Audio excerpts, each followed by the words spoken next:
What's up? What up? Clump, Yo, yo. Clump, are you there? See. Clump, wake up, man. Ah. Wake up! It's you and me for now. It does seem like there's a potential we could get a friend later, but we'll have to find out. As of right now, apart from news broken on the show, because it won't be too far before we get to the show, or before we get to it, is there anything newsworthy you wanted to bring up? What'd you think of this week's Dark Side of the Ring? Let's see, this one was the UWF, right? Herb Abrams? Yeah. It was really cool. It was. Yeah, no. I realized while watching it that the reason I had heard of him was because of the Mick Foley's book. Yeah. He talked about it in his book at one point. It was a really cool episode. I think the two that have come after the Dino Brown episode have been really, really nice. Yeah. No, that's fair to say. I liked a lot of it.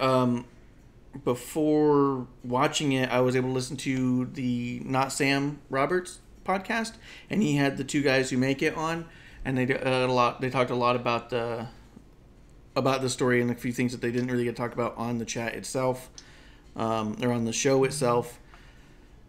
Jeez, my phone's suddenly blowing up with all sorts of crazy stuff, and I don't know why. But they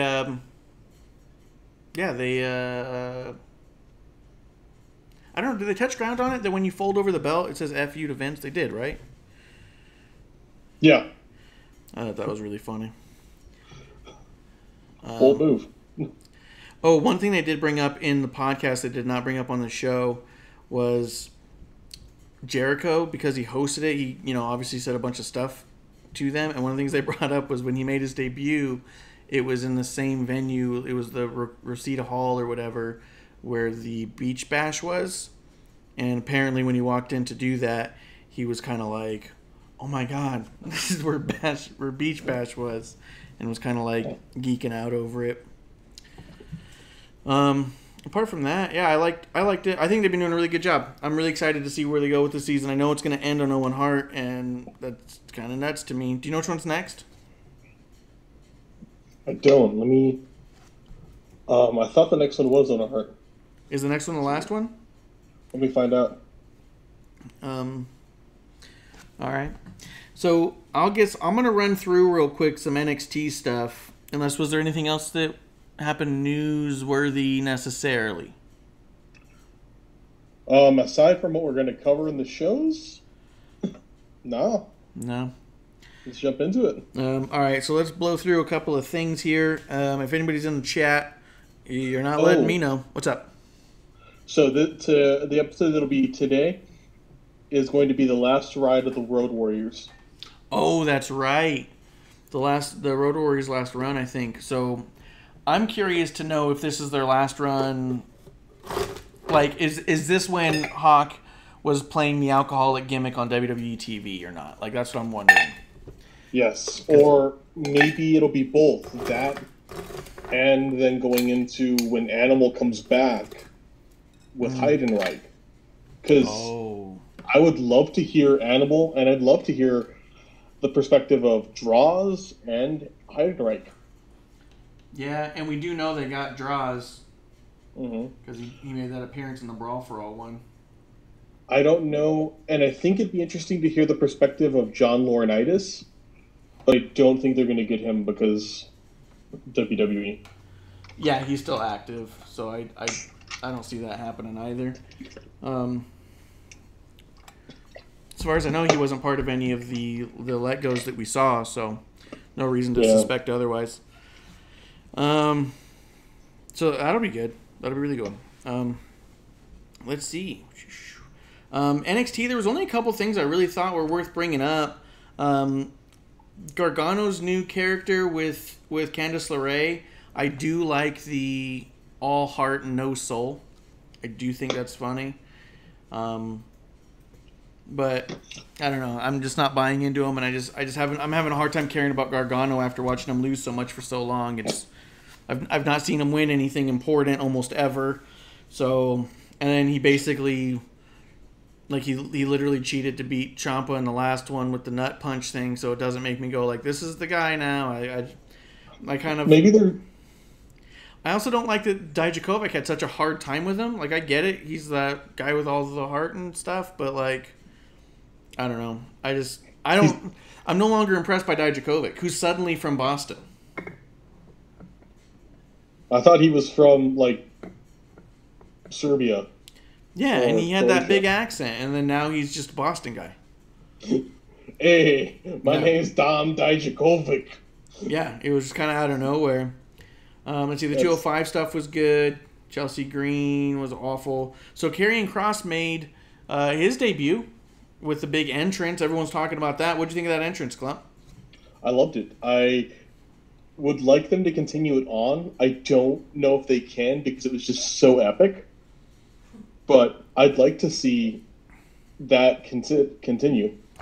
My gut tells me they're going to continue to do that. I did really like that by the time the match started, there was still smoke in the ring. Because it really kind of came off almost like, I don't know, it gave the match, what little match there was, kind of an eerie feeling with that. But to me, the feeling I got, the impression it gave me was Brood. So I was kind of like, oh, is this guy all entrance? Because the Brood was all entrance, and it was epic, and it's still one of the greatest songs and one of the greatest entrances of that whole 10 years. But that's all people will talk about with the Brood, and I wonder if this guy's that. Yeah, I mean, it's funny is that entrance music overtakes the two members who really outlived it. You forget Edge and Christian were in it. They're totally separate. Yeah, it's always remember Gangrel. Yeah, you don't talk about Gangrel, and every time people talk about Edge and Christian being in the Brood, it's with that, oh yeah, kind of attitude towards it. People don't think about it that way. I would say that's one of the greatest wrestling themes ever. Oh yeah, it's fantastic. I did not like the singing along.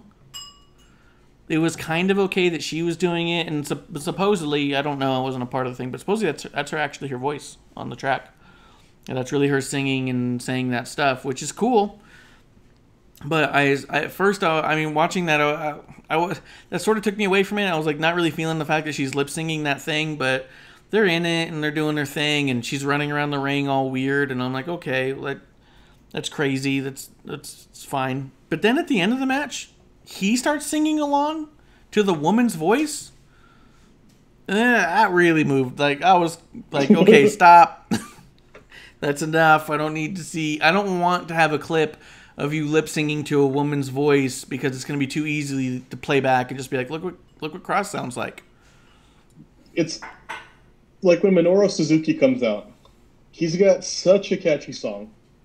And the crowd sings it. And he's come out with the artist singing it. Yeah. I do not want to see Minoru Suzuki sing a song. Yeah.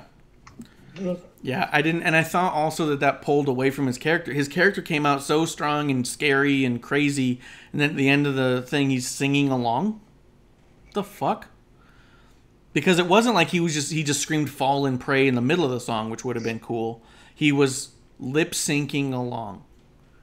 And I was like, what the fuck? Not feeling that bit. I mean, we let Braun do it all the time. With Get These Hands or with Braun? Lip syncing his promos? Oh, that's true. Man, he's been a mess. So the only other two things I really wanted to bring up about it, did you see Io Shirai versus Charlotte Flair? I heard about it. I know there's a lot of hype, and I was hopeful I would hear that Io won, and I didn't, so I'm going to assume she didn't. She won by disqualification. At some point, Charlotte Flair gets out of the ring and grabs a kendo stick and hits Io. But at no point did Io come off like she might win. She was being dominated for the majority of the match. She got in some offense that shook Charlotte, but there was never an air of Charlotte's weakening. You know what I mean? Yeah, that's not good. I didn't feel like it came out of there thinking like, oh, this has been great for Io. It wasn't like watching Liv lose to Charlotte on Raw a couple weeks back, where it was like, wow, that was actually a great match, and I really got to the point where you thought Liv could do this, and how good does Liv look? I thought kind of this was one of Io Shirai's weaker matches, and I don't think that it's her fault. No. And I feel like what Charlotte does, she makes a match where the other person looks great, and this might be who's booking her. Yeah. But then it seems like there has to be a series of other matches where she has to look dominant. Yeah. And I'm not asking for 50-50 booking, but there are people on the NXT roster that she could dominate, and they look bad, but they can build up. Yeah. And Io isn't one of them. Yeah, I don't think it did anyone any favors in this one. It didn't feel like a match where... You didn't feel like a championship match. You didn't feel like, oh, I wonder how this is going to go. It felt really obvious, really cookie cutter. The beginning of the match was actually move for move, the Liv Morgan match at the beginning. It took probably about 3 minutes before they got into a different set of things. But it was move for move, the beginning of Liv and Charlotte, which was really awkward to watch at first, because it was like, oh, this is identical. Yeah. So... I don't know. I'm over the idea of Charlotte being the NXT champion. I wasn't ever into it, and if this is what we have to look forward to with it, it's not butter in my muffin, you know. And we need buttered muffins. Yeah. The other thing is Finn Balor. Did you see anything with Finn Balor? Did you see any of the clips of him? No, I didn't hear anything about it. He cut a really good promo where he was kind of calling out Cross. So the idea that we could get Cross and Finn Balor this early is kind of cool. It's really, like, where do you go with that? How do you have either of them lose? You know? So it seems a little early, but who knows what they're going to do with it? I don't know. But he was calling him out at first. And then after that promo, awesome. Fast forward to Cameron Grimes is in a short match against Denzel DeJournette. And after the match, he grabs the mic and he starts talking about Finn Balor. And since he's looking in the camera and the ramp's behind them now, you just see Finn Balor behind him kind of like come out like, what? And then he just like starts walking. He like just walks down to the ring all fast and then just gets in the ring and he's kind of like, what's up? Like, I just heard you talking all about me? Like, good use of camera for that. Oh, it was great. Yeah, you just see him kind of like poke his head out and then just walk down there. Because he's kind of like, the fuck? What the fuck? Just have him come out of craft services with a plate. Yeah. Like, drops his noodle salad, sprints. Yeah. Fuck it. I'm going to go knock this guy out. So I guess we're going to... Yeah. And I guess we're going to get Cameron Grimes against Finn Balor this coming up week, which will be cool, but also... I don't know if we're surprised by where this one's going either. So, And then I did not watch Adam Cole versus Velveteen Dream. I'm sure it was everything that those two can do in the ring. Literally. I mean, for some people, that'd be an amazing match. Yeah, I know people loved it. I'm in a couple group chats where everyone was losing their mind over it. I've seen very little of either of them that I have personally enjoyed and thought was rewatchable, or even for the most part, first watchable. So I just opted out and thought, I'll let that be that. I know Adam Cole's going to win, and I don't need to experience that. Yeah. So let's get this going too then. What did you think of AEW this week, man? Honestly, man, it was AEW. It was pretty basic. They were from an outdoor venue, which, okay, cool. Nothing really stood out to me other than, and this is a negative, Nyla Rose is suddenly back. Yeah. Great. where were they? Yeah. I thought they did too much to cover the fact that they've been ignoring them. I mean, look, if it was a travel thing, if it was a lockdown thing, that's fine. And them as a company have on air spoken about it more than anyone else who's doing it. So I don't see why there'd be a reason for you to neglect saying if it weren't for the travel ban, Nia Rose would have been here every week. You know what I mean? But they didn't. They're just all like, we haven't seen them in a while, but they're definitely not forgotten, which was funny to me because right before they said that, producer looked up at the screen and saw Nyla Rose and went, "Oh shit, that's right, I forgot all about her." It's when you're part of this is self-evident. We're in a unique time. People are thinking about this, and yes, you're talking about it. But because you're talking about it so much, we assume you're going to say they're not here because of this. Yeah. Just say it. Don't lead us to wonder, because that doesn't work out. And unlike producer, when she came out, my reaction was like, about fucking time. Yeah. Yeah. Where the fuck? Like, she would have been perfect on the heel side, watching matches, picking fights with people who are getting close to her title. Yeah, actually, I think that would have been great if she was out there talking more shit. I actually ended up thinking that the promo she cut was pretty bad and stale and generic. I'm going to be honest with you, most of the promo talk on this week's AEW was subpar. Yeah, no. It felt really cookie cutter this week, where I felt like that they've done a good job of standing out for the most part and sounding different. This week they did not. I feel like... No, and I was... Even with the MJF promo, I feel like his promo was as cookie cutter, generic wrestling heel as you get. It did feel basic. It felt lazy. Mm-hmm. A lot of this felt lazy. And I like MJF. I like a lot of these guys. I would rather them do weird, silly, dumb shit that you hate than lazy kind of whatever stuff. Yeah.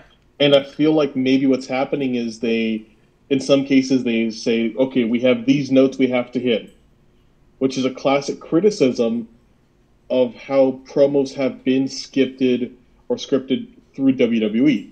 Yeah. That Braun has to say, get these hands. Seth has to say, burn it down. Roman has to make a comment about his yard. Big dog. Yeah. And then here we see the same thing. It's not quite as defined, but it is detectable. It feels like, okay, you got to be a dick. Yeah. Yeah, it felt like he was really hitting his spots, and it felt fine. Let me see. Oh, there was just a regular quote from it. Yeah, I didn't feel like that there was anything special about it, and it actually made me wonder, because I've seen only a handful of MJF stuff, and I've never been blown away by it. I'm starting to get the impression, and I could very well be incorrect, they just haven't proved it otherwise, if he's not hailed as being so great because he's surrounded by stuff that's just really bad. So when he comes out and sounds pretty standard and average, it's this bright spot amongst shit promos. You know what I mean? Yeah, I get that. But I don't think that that's necessarily always the case with AEW. I think guys like Cody give killer promos. Jake the Snake obviously is incredible at it. But I haven't seen a promo from MJF at this point that has made me go, wow, that guy is incredible. This one I just thought, all right, I bet you he did that in one or two takes. That seems average, seems normal. Like, I don't think that he did a bad job, but I don't think that he excelled in any way, and it came off really cookie cutter. Yeah. Even the way he spoke, the cadence in which he spoke was very generic wrestling.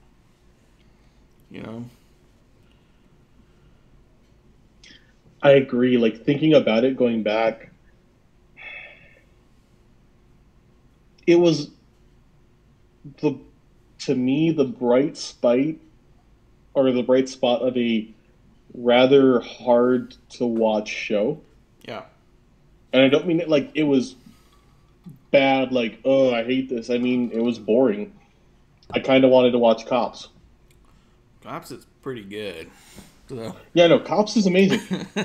There's a 24-hour Cops channel you can watch. Yeah. That I love with a passion. Yeah, that makes sense. without watching wrestling. Yeah. Cops. Yeah, it felt this one felt boring, kind of hard to watch. I didn't like Cody versus Janela, and Janela looks worse than ever. What the fuck? He's been putting out so much content and really trying, and then I see him and it's connecting less and less with me. I think he needs to do more to step out and show it on TV. And yeah, I know I am getting tired of his ring gear because he's fits. kind of like the skinny version of Evil Uno. Yeah. Yeah. Like, but if I put on... But not in shape. Yeah. Well, Evil Uno's not in shape either, but he's definitely different shape.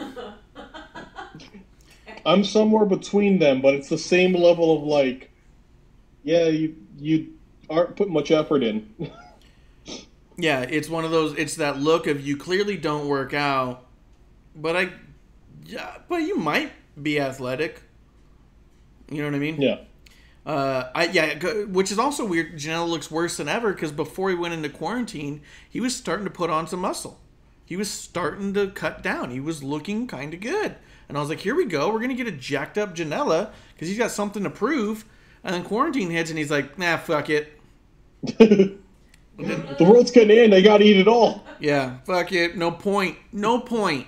And then the fact that Cody opens the show every week now, I don't feel like that makes Cody come off like a star. It makes him come off like a host. Yes, he's out there to host, and then he leaves the show for the thing. When Brandy cut her promo, which was fucking hot garbage. Oh my god, why do they keep letting her talk? She's awful. She's just awful. So she cuts her promo, and it's this whole like, oh yeah, my husband's not going to come out and save me, and this and that. And then Jake does the whole thing where he dry humps her and breathes his Corona all in her mouth, which was also weird. So Jake's the only motherfucker who comes out with a mask, and while he's 12 feet away from everyone, he's keeping it on. And then the second he gets in the ring and has to get nose to nose with people, he puts it underneath and just like, oh, well, now that I'm close to people, I might as well start breathing in each other's air. And it's like, you've acknowledged the fact that there's an issue, and now you're shitting on it. But regardless of that bullshit, Jake goes out there, breathes his Corona in her mouth, and then was it Shivani or JR on the commentary who said, "Oh, wait till Cody sees this." You mean the guy in everyone's ear that's producing this in the back, who said he likes to be on first because he's got to produce the show the rest of the day? It would be great if you heard JR and Tony just be like, "What? Wait, what's that?" And then Cody sprints out. Yeah. That would make sense. Yeah. Play it. I mean, you guys are so open about what Cody's doing there. Like, why are you pretending he's not watching this? That's literally what he says he does the whole time. So, I don't know. I didn't like that shit. I didn't like any of the shit with Sean Spears. What did you think? Well, Moxley and Kazarian was okay. The match was okay. I hated the after. Oh, like, I truly hated the after. All the after shit sucked. Man, I am getting so tired of these champions who are the all you have to do is ask champions. We've had that for like several years now in WWE. Where, I mean, even with Becky, it was, what are you going to do to earn your shot? Someone needs to come after me. Who are you? Like, it was step up to me. Make me see you. But good guy Seth, fucking Braun, like, now Mox, all you have to do is ask. Anyone who wants a shot, I'll just give them a shot. And I get it that you're a fighting champion. But I also think this idea that no one needs to earn a title shot. Like, what's the fucking point of this wins matter if Brody Lee can show up and say, I want a title shot, and Moxley goes, oh yeah, I give one to anyone who asks. To me, What? it kind of makes me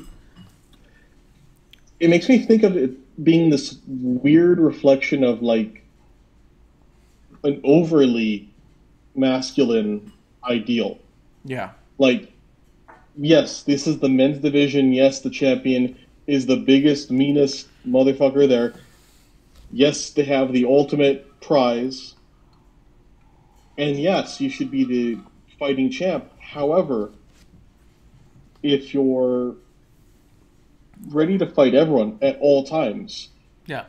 it's neat once in a while, but when it's every promotion and every champion, it becomes old. It does. It's very rapidly, yeah. Because I like and I mean, even Nick Aldis was doing it even before he went heel. It was the idea of like, I'm a champion and it took a lot for me to earn this. And I'm not going to let just anyone have a lucky shot at me.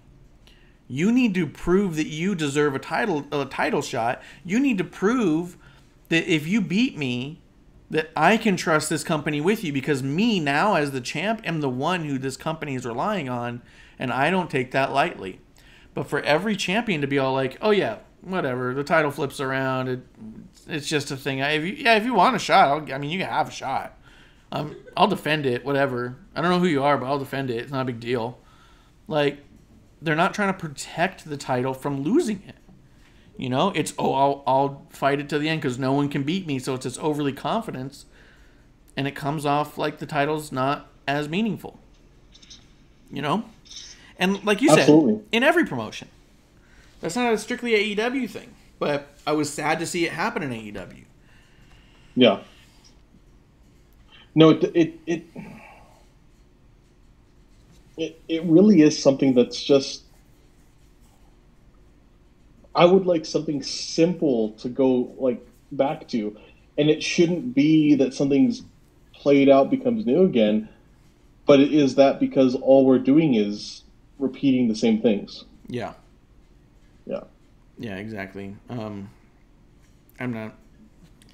I just wish it was more of a, someone comes out, I want a shot at your title, and it's be like, why do you deserve a title shot?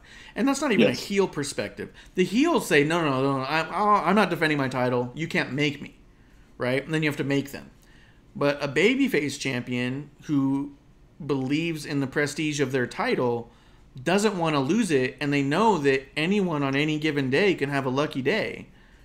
And that's why there's that automatic rematch clause that is in so many promotions historically, because it was, if you really do deserve it, you'll beat me again. You know what I mean? Mm-hmm. But it was to protect that title shot, because I don't want you having a lucky break. I don't want to be on an off night and you just happen to take away this thing that is so meaningful and means so much and is my livelihood. You know what I mean? Yeah.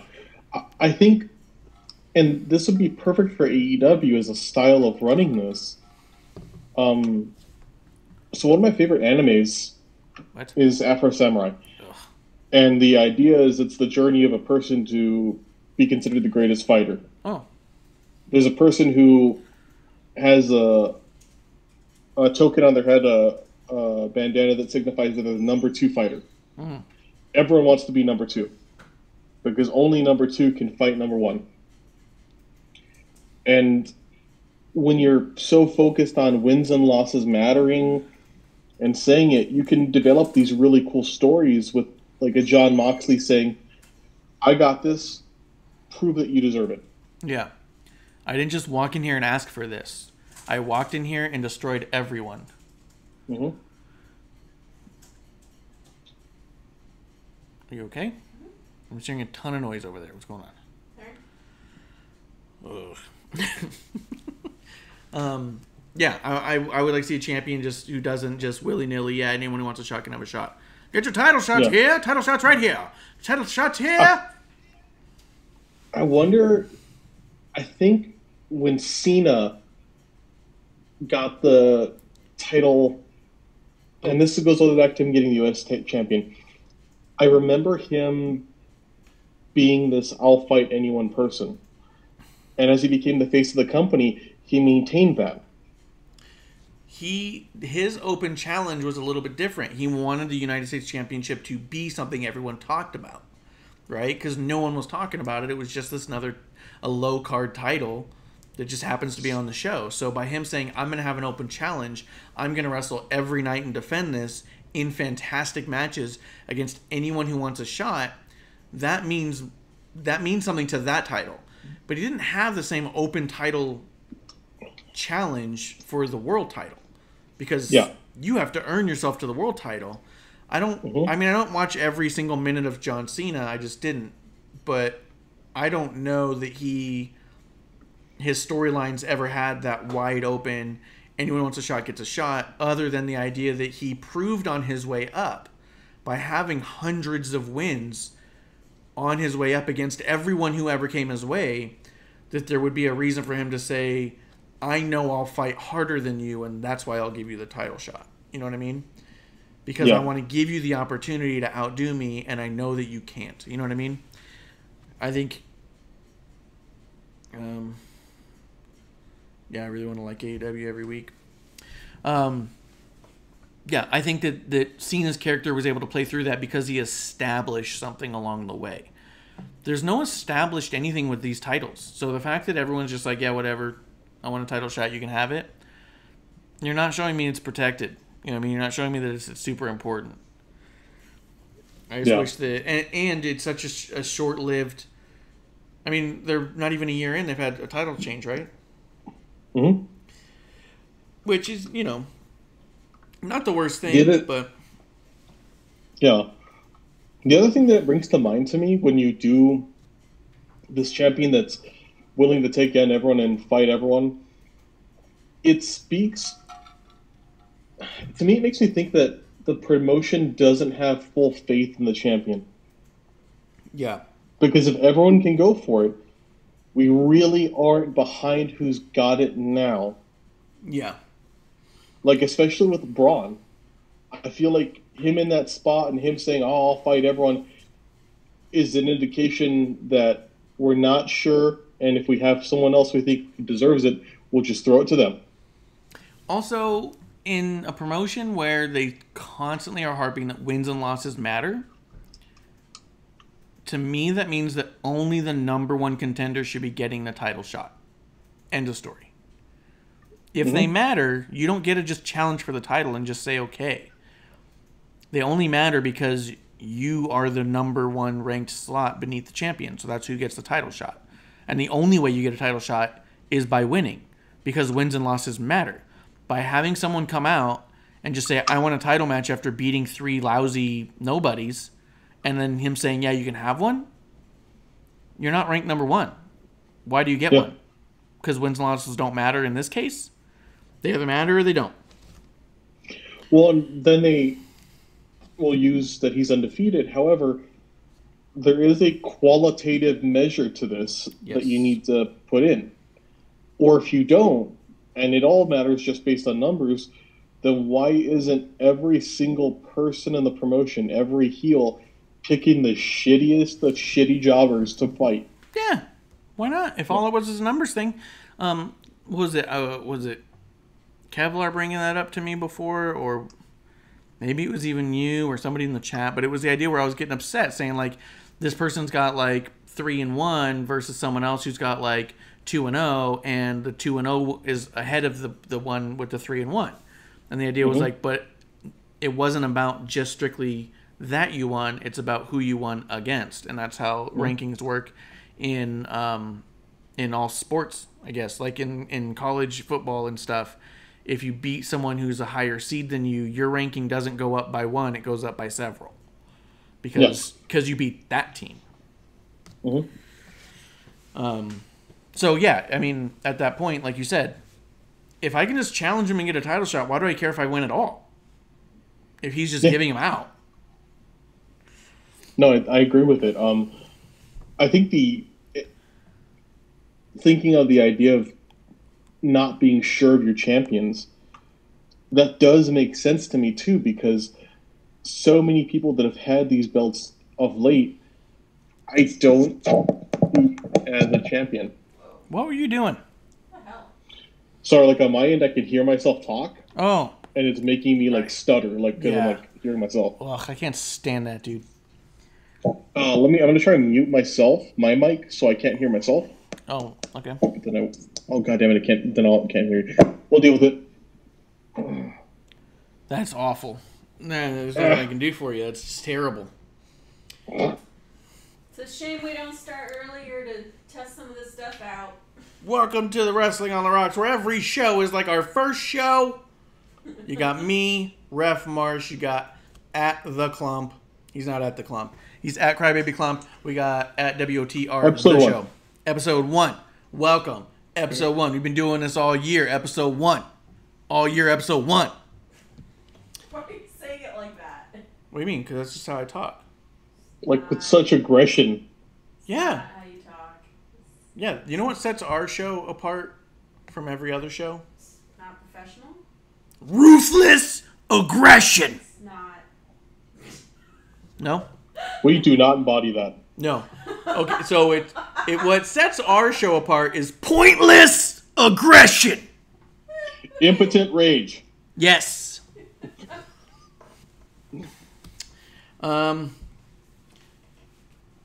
So I'll stop shitting on Moxie because I like the guy so much.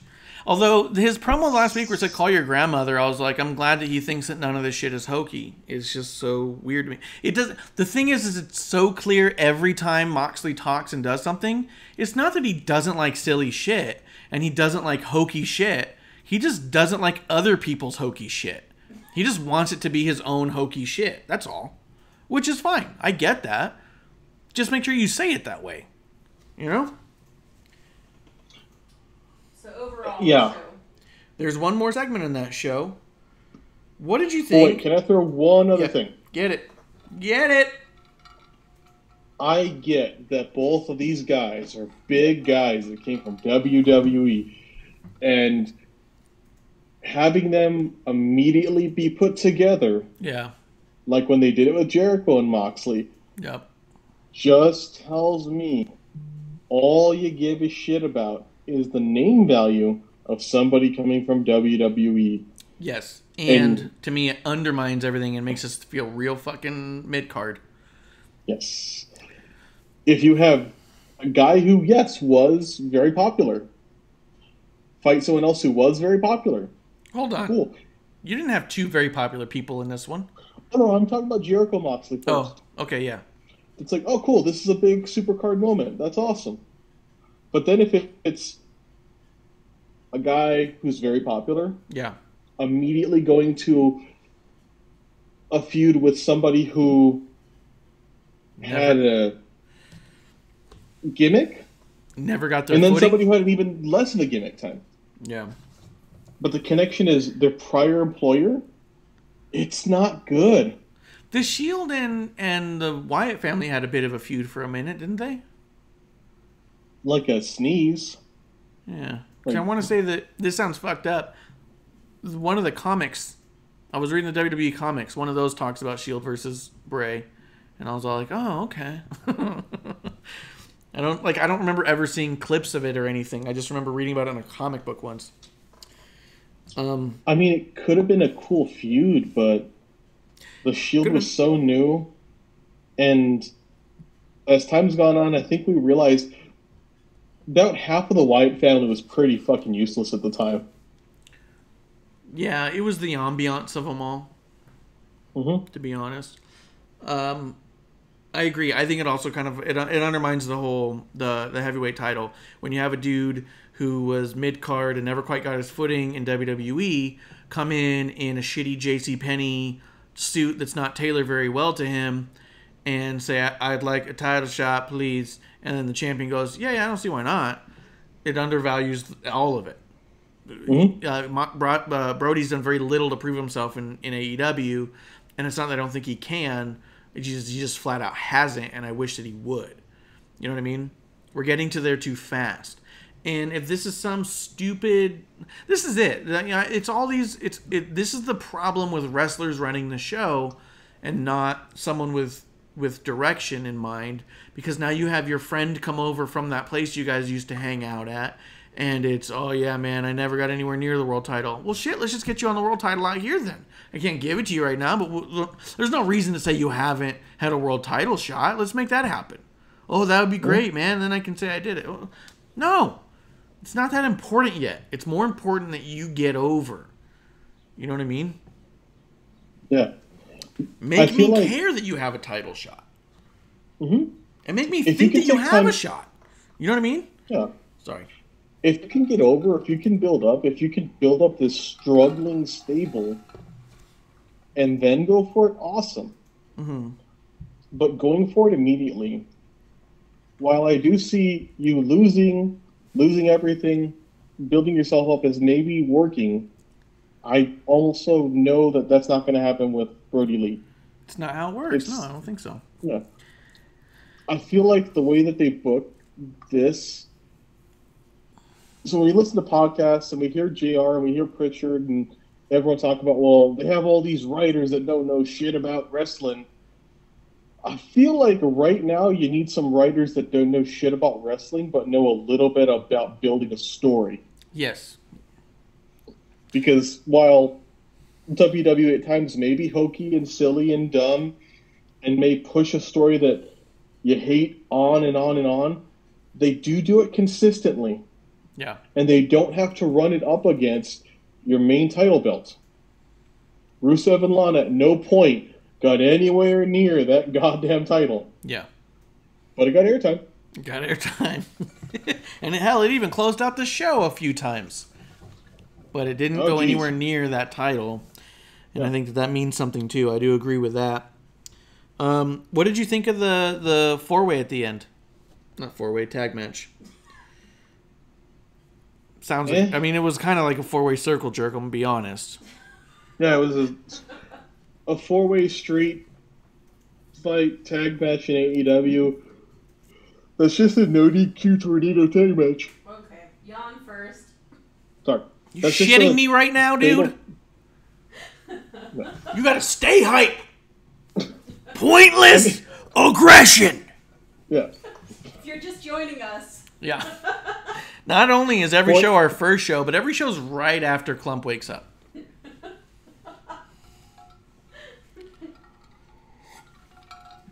You guys, if you're in the chat, you can chime in. Don't think this is a monologue here. Yeah, derail us. Once we wrap this up, too, we're going to get into the WWE stuff, and obviously there's a lot I want to talk about there. I'll say this. This match I watched in chunks and never finished the whole thing. The spot that everyone's talking about being so great, I cringed when I saw it, and that's when I turned it off. The whole Sammy Guevara running in a straight line and then slowing down and stopping and throwing himself into the golf cart just right was so lame to me.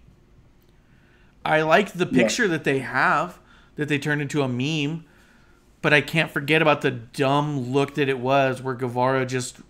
Like, it didn't make any sense. This was stupid WWE stuff. This is the type of stuff that you see on WWE where you go, what the fuck was that? Why would you, as a human being, not duck? You know what I mean? Yeah. And this was, as a human being, you're in an open area. And there's a bunch of shit in the way where a golf cart can't drive. And you're running straight, slowing down in your straight line just enough so you can do your sideways jump to get hit by this fucking golf cart. Where if you were... and human trying to avoid it at all, you'd have just turned to the side and let the golf cart go by. Like, what the fuck? It felt like the worst of WWE. Yeah. Yeah. And I go there to see the best that these guys have to offer. I want to see what you know what I mean? Like, on paper you hear, oh, Jericho and Matt Hardy are going to sit down and put together a 40-minute street fight with some new up-and-comer guys. You know, Sammy's up-and-coming. Omega, like it or not, is not nationally known. He is up-and-coming to the American audience. That doesn't mean he's not well-established internationally, and it doesn't mean he doesn't have a shitload of stuff under his belt. But it does mean that as far as the American audience is going, they're learning about Kenny Omega. Yeah. So... No, it's... That said, like, you tell me you have two dudes like Jericho and Matt Hardy who have Hall of Fame careers behind them and apparently years of more in front of them. And you tell me they're going to sit down and hash out a main event street fight with two up-and-coming dudes who've got the whole world ahead of them, I'm thinking, holy shit, this is going to be incredible. They're not being told by anyone not to do what they don't want. You're like, yeah. And then you see this fucking cartoonish shit, and you go, oh, they didn't come here to do something different. They just came here to do it their way. Yeah. And it bummed me out, man. No, I agree. There's a lot going on right now in this promotion that I feel at best, you see these glimmers where it's like, okay, I could see what you're trying to do, but then they get so stamped down by old wrestling tropes. Yeah. Bad humor. And the most gaga gimmicky WWE shit. This comes off as the most well-funded indie goofy bullshit. It comes off like a local show of guys just trying to make them and their friends laugh. I kind of want, more and more I want an American New Japan. Yeah. And that was what my hope would be, that this would have that feeling of importance, that feeling of seriousness. Yes, there's humor, but the matches are big. And you have a comedy match here and there. You have comedy moments in every match. That's going to happen. There's stories. But this feels like at its highest point, it's mimicking other points. Yeah. I remember seeing Jericho live when he was on Raw and thinking, this dude has undeniable star power. This guy controls the audience. This guy's incredible. And I feel like that since he got to AEW and was told by everyone he's their Hulk Hogan, that I don't get that feeling anymore. I don't feel like anyone there has undeniable star power anymore. I feel like we're recycling old shit. Yeah, absolutely. I mean, what people will say makes Jericho that amazing character in heel now is him doing the same shit he did. Yeah. Yeah. I don't know. That one just bummed me out, the whole ending. You're all fuzzy, Clump. Stop pausing yourself, man. Howdy. We're going to come back and shit's going to be all over him. He's like, I don't know what happened. We should do that. Yeah. Just a quick jump cut to me just covered in Nutella. Yeah. So, yeah, that's kind of how I felt about AEW. Was I was really disappointed, and I was really bummed out by that. I was bummed out. I know that I shit on them all the time, but it's only because they let me. You know what I mean? It's not because I want to. It's because when I watch it, I go, oh, this is where we're at. Let's see here. What the fuck? What's happening? I'm having a hard time with my program here. There we go. Here we go. Whoa! Whoops. Whoa!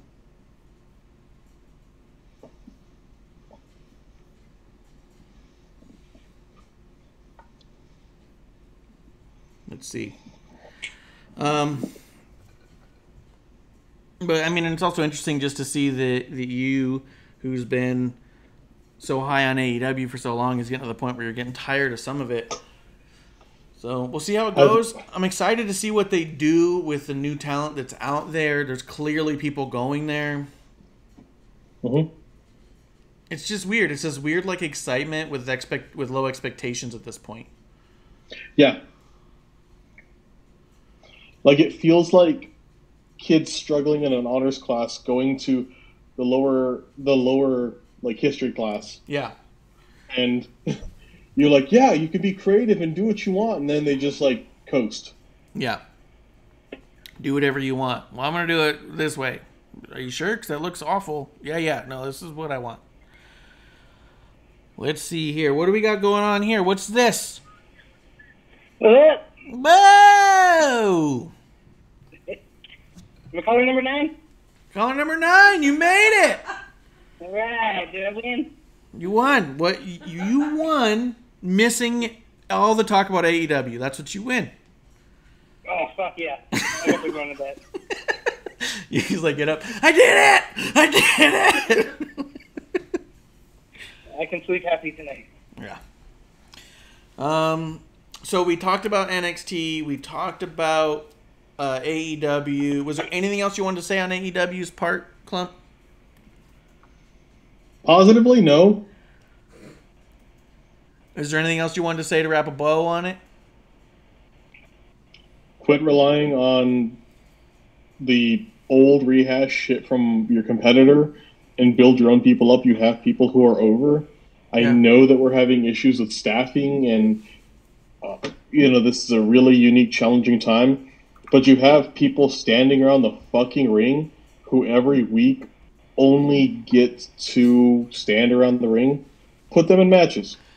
Yeah, absolutely. I agree. If you're going to be the king of reinvention, then you can start by no longer being the go-to recycler. Mm-hmm. The other thing we talked about, Kevlar, as we welcome Kevlar on the Rocks to the show. Dude, I love the glass. And I love the... It's so good, dude. Because it's funny, as I looked over and saw you drinking it, it just legit looked like you had the mic up. I was all like, hell yeah, dude.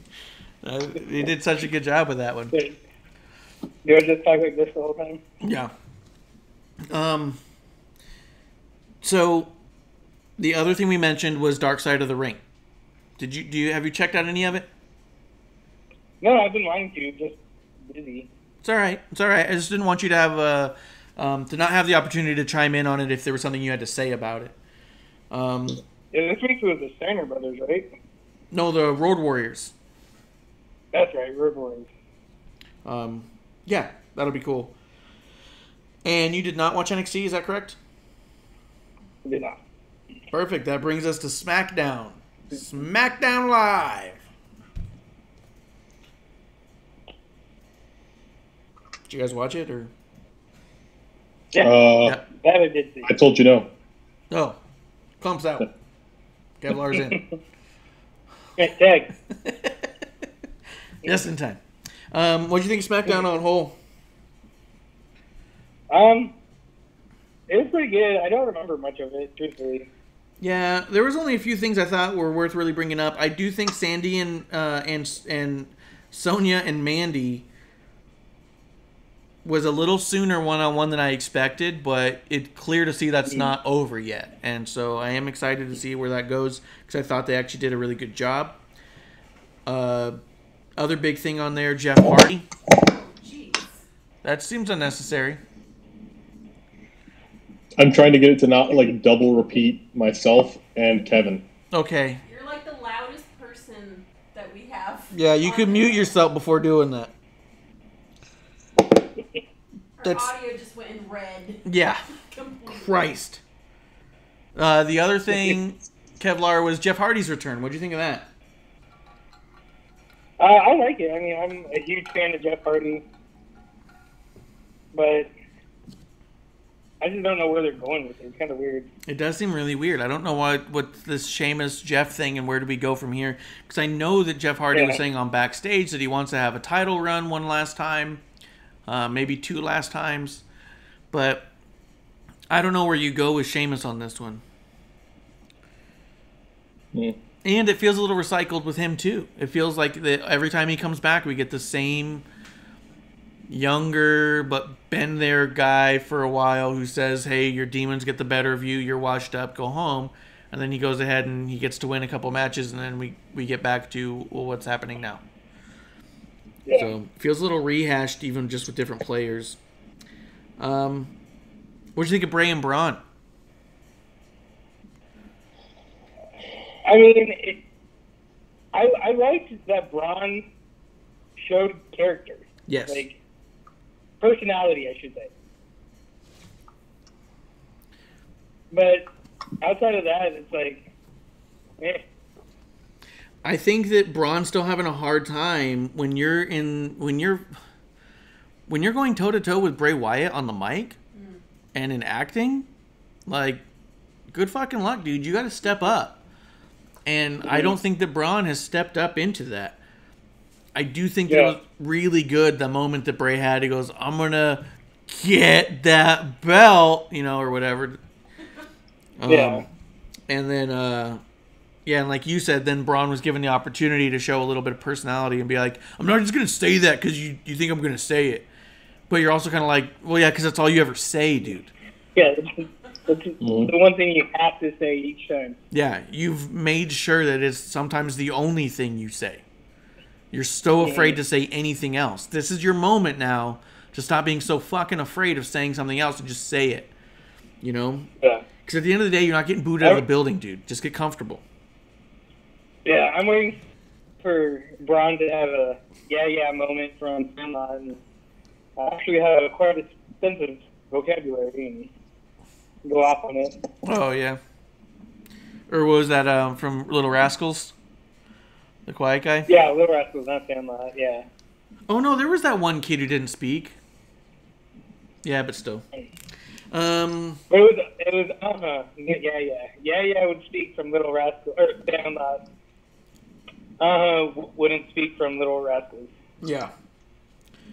Let's see. I didn't really care for the three-way at the end, or the the 3-on-3. I did think that Tamina and Lacey against Sasha and Bayley was good. But it didn't... I mean, it was good because it set up well for what was going on, but it wasn't like, stop everything and watch this. But... Yeah, I don't know if you feel the same way, but I think a lot of the times the SmackDowns right before pay-per-views are just filler. I think they're almost too close. Yeah, they don't push it like, hey, you need to watch this because of this. Look at the storyline developing. It's like, this is what's going to happen, and here's a little filler beforehand. Yeah. Yeah, exactly. But that, I mean, to me, those were the highlights, and it was fun. It was a good show. I liked the pacing of it. I liked the way it played through. I did like Jeff Hardy being like, I know you guys are at home, but I can hear you in my mind right now. Hardy, Hardy, Hardy. And you're just like... I like that he was kind of getting weird with it and shit. I still am excited to see him. Yeah, and I'm glad to see him back. It's just such a weird time being in this quarantine era where you have returns and semi-retirements and you have title changes and you have no one there to give them that instant gratification of acceptance or rejection, because sometimes rejection is even more important than the acceptance, especially if you ask a guy like Baron Corbin. You know what I mean? If Corbin does a thing and doesn't hear that instant rejection of "fuck you, dude," then what are we doing this for? So it's almost like what are we doing? So and it's weird because I also think that from watching it on television perspective, it's so much cleaner to watch. Like, I don't know if so many of these promos could be this good and this drawn out and this low tone and dramatic with a crowd there. Yeah. I definitely felt that way on the opening segment of Raw. Yeah. Yeah, we're going to get to that shortly. The crowd could have fucked it up easily. Oh, that's a good point, too. Yeah, that crowd could have fucked that up. Mm-hmm. That's a good call. I wonder that. How would this go with a crowd? And I don't think it would go well for Braun at all. I think he'd get an initial pop, then dead. Yeah, I think Braun would be shit on left and right.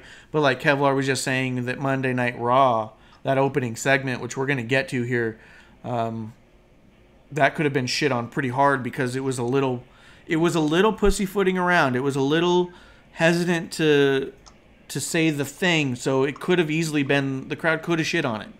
That wouldn't have shocked me. So I'm glad that she was given the space that she needed to do that, you know. It was a good.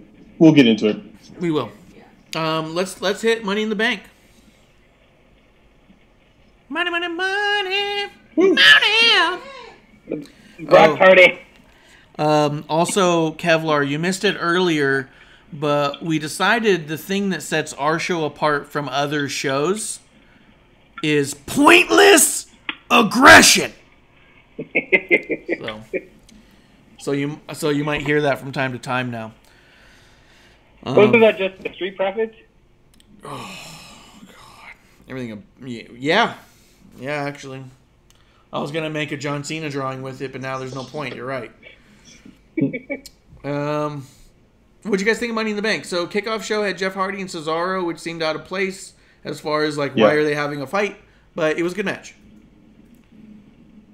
Why was it on the main card? And it was a short card. It was a really short card. It was about 2.5 hours. I think 3 hours for the whole thing, including that match.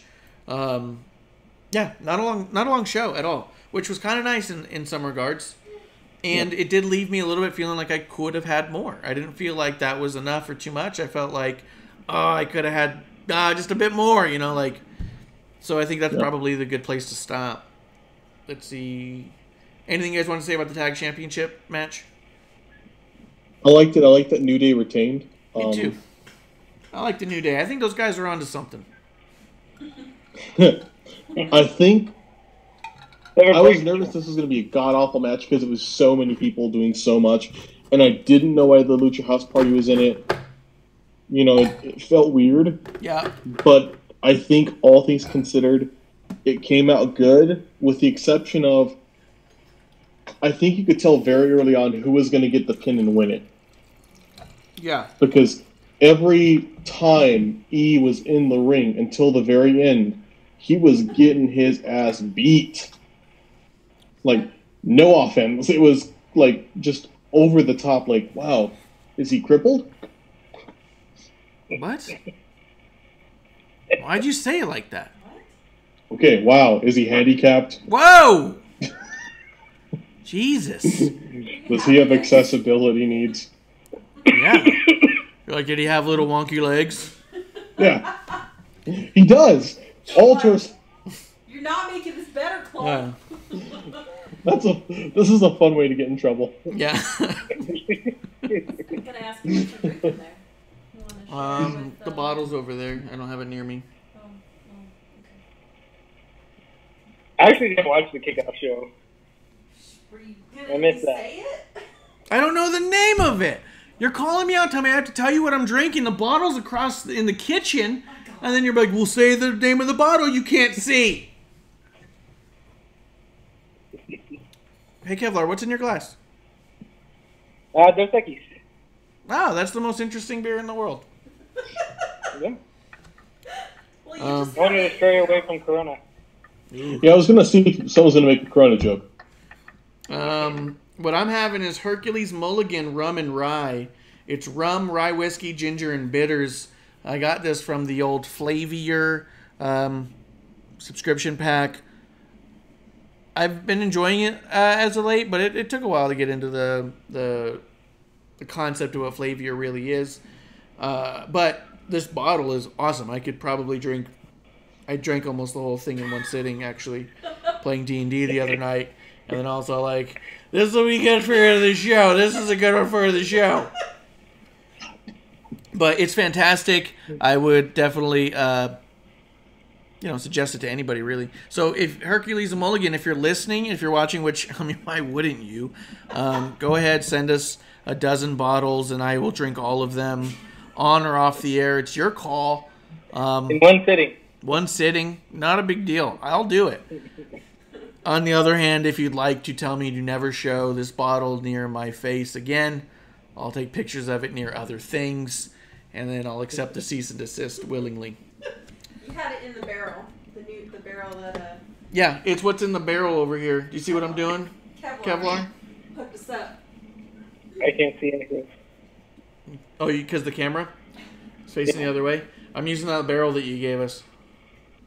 Oh, yeah? Yeah, it's working out pretty good. I thought it was going to be a little too gimmicky, but it's not. It's awesome. You should put a chain I around want you to it get, like like, St. Bernard. Yes. trashed and put your head under it. No, I think the St. Bernard look is the way to go. Let's see. So, Clump, what are you drinking? You got it. Crystal Geyser Sparkling All right, shut up. Water. It is Shut up. 69 cents. No, this is awful. Shut fine. up. stop this. All right. Yeah. I didn't know it was going to go that way. I'm really upset. So let's keep talking. We had the SmackDown Women's Championship, Bayley versus Tamina. I did want to talk about this a little bit because what did you guys think? I kind of wanted Tamina to win. Okay. Like, I think they've built Tamina up well. I think she had a lot of heat coming into it. Yeah. I think the way they've booked her on this run has worked for her. I knew she wasn't going to win. I want Bayley to win, but I kind of wanted this to, I don't know, if it had been another champion, I could see Tamina with the belt now and be like, okay, cool. Yeah. I felt that this was the best match we've ever gotten out of Tamina. I felt like it may be the best match that anyone could have gotten out of Tamina. And I know that people were really upset by the finish, and they thought the match was boring, but I don't think that it was. I thought it was a really well done match. It was put together very well with a lot of really great moves, stuff you don't see very often. And I think people were being unjustifiably rough on it just because they want to hate Bayley, because right now it's really cool to say she's a boring champion because she keeps winning. But they said the same thing about every other champion who's been a champion for a while. And I think that they're not invested in Tamina as much as potentially they could have been. I think I agree with you, though. There was a part of me that thought, how cool would that be if Tamina did win? You know? Like, there was a part of me that definitely thought that, hey, she's been around a long time. That would be really cool for her. And I do think that her having a title shot at all, which she's never had before, is fantastic. Mm-hmm. You know? She's never had that kind of highlight that she's had right here. So, to me, I was really happy with it and thought, hey, I don't know that we could have gotten a better match with Tamina. I just don't. Yeah, I was going to say the same thing. I thought Tamina did a great job. It showed, her potential that we've always heard about. Yeah. And I think Bayley works well against bigger opponents. Yeah. And it was a good match. I liked it. And I wouldn't mind seeing them at the next one, Backlash. Yeah. Having another match. Yeah, that wouldn't bother me one bit if they went for it one more time. Absolutely. And I think I'd like to see Tamina have the belt before she retires. Not everyone needs it, but I think it would be cool for her. Yeah, I mean, I could go either way with it, I think. Like, I wouldn't have a problem with it. I wouldn't be all like, oh man, can't believe Tamina retired and was never the champion, because I haven't thought of her as being that high on the card or being as skilled as the rest of the women on there. I mean, and I don't mean to talk poorly on anybody like that. Like, I'm not trying to say anything mean. I just think that the wrestling division with women is so good right now, and it's been so good for a while, that I don't see her on the same level as the other women, and it's not a knock on her so much as that these other women came in with a whole other skill set, So I don't know that I would say that I feel like she needs it before she retires. Wouldn't have a problem with it. I wouldn't say like, oh, she doesn't deserve it. I don't think that. But I also don't know that I think that she's such a championship material. It's a shame if she doesn't. I think I could go either way with it. Yeah. I think the reason I say I would like to see it is more honestly just based on what her character's putting out now. Yeah. Like, this character works for that role, and I'm okay with her getting the belt based on this. I kind of wish this was how she was portrayed much earlier. Yeah. And it's also kind of a redemption story at this point for, the family legacy. But and punishment for the Argentinos. Yeah. Let's see. The Universal title. Braun Strowman versus Bray Wyatt. What do you guys think about this one? The wrong person won. I think certainly the wrong person won. I do think that this leads to a Fiend versus Braun at Backlash. Mm-hmm. And I think that that's one that could go really cool. I was really upset by the quote, Braun Strowman mind games. Because I was thinking that this could be really cool and we could go a really awesome direction with this. And then before we know it, Braun's all like stepping on the mask and surprise power slamming Bray. And it's like, I'm just not as excited as, no one cares about Braun as a champion. And I feel like this would have been a feud that could have really meant something. The execution is not there. Like, if you told me 2 years ago when I was way high on Strowman, I'm like, this big, mean motherfucker, I want to see him with a belt. Yeah, for sure. And then he's going to be against Bray Wyatt, a new, scarier Bray Wyatt. I'd be like, oh, okay. Yeah. I like that. But no.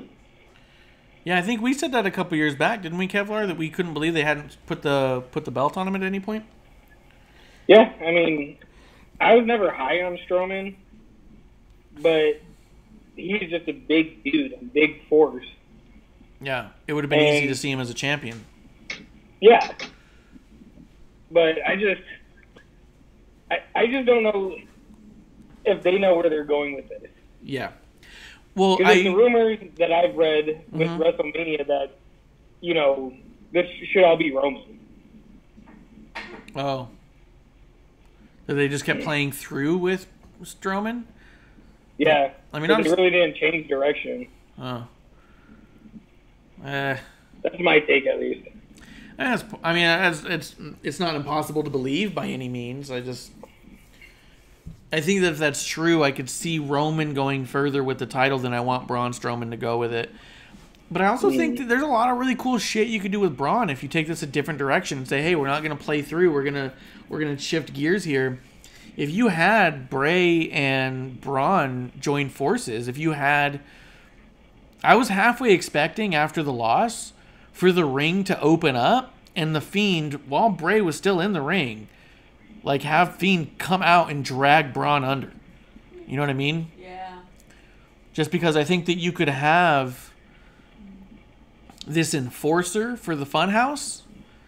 I mean, and he can do his face up if he wants. He can paint it up or wear a mask himself. They could give him a creepier sheep mask than he's ever had before. Like, that wouldn't even bother me. And if he had this whole thing where Fiend is ultimately the champion of Backlash and it's going to be protected by Braun, you have to beat Braun to get to me. Like, you could have a whole year of crazy shit like that. You know? And I also wonder if we felt like it was a little undeveloped as a story because perhaps they knew they were going to go another month with it and we're only at the halfway point. Yeah. Yeah. Clump, what are you Googling? What are you Googling? Results?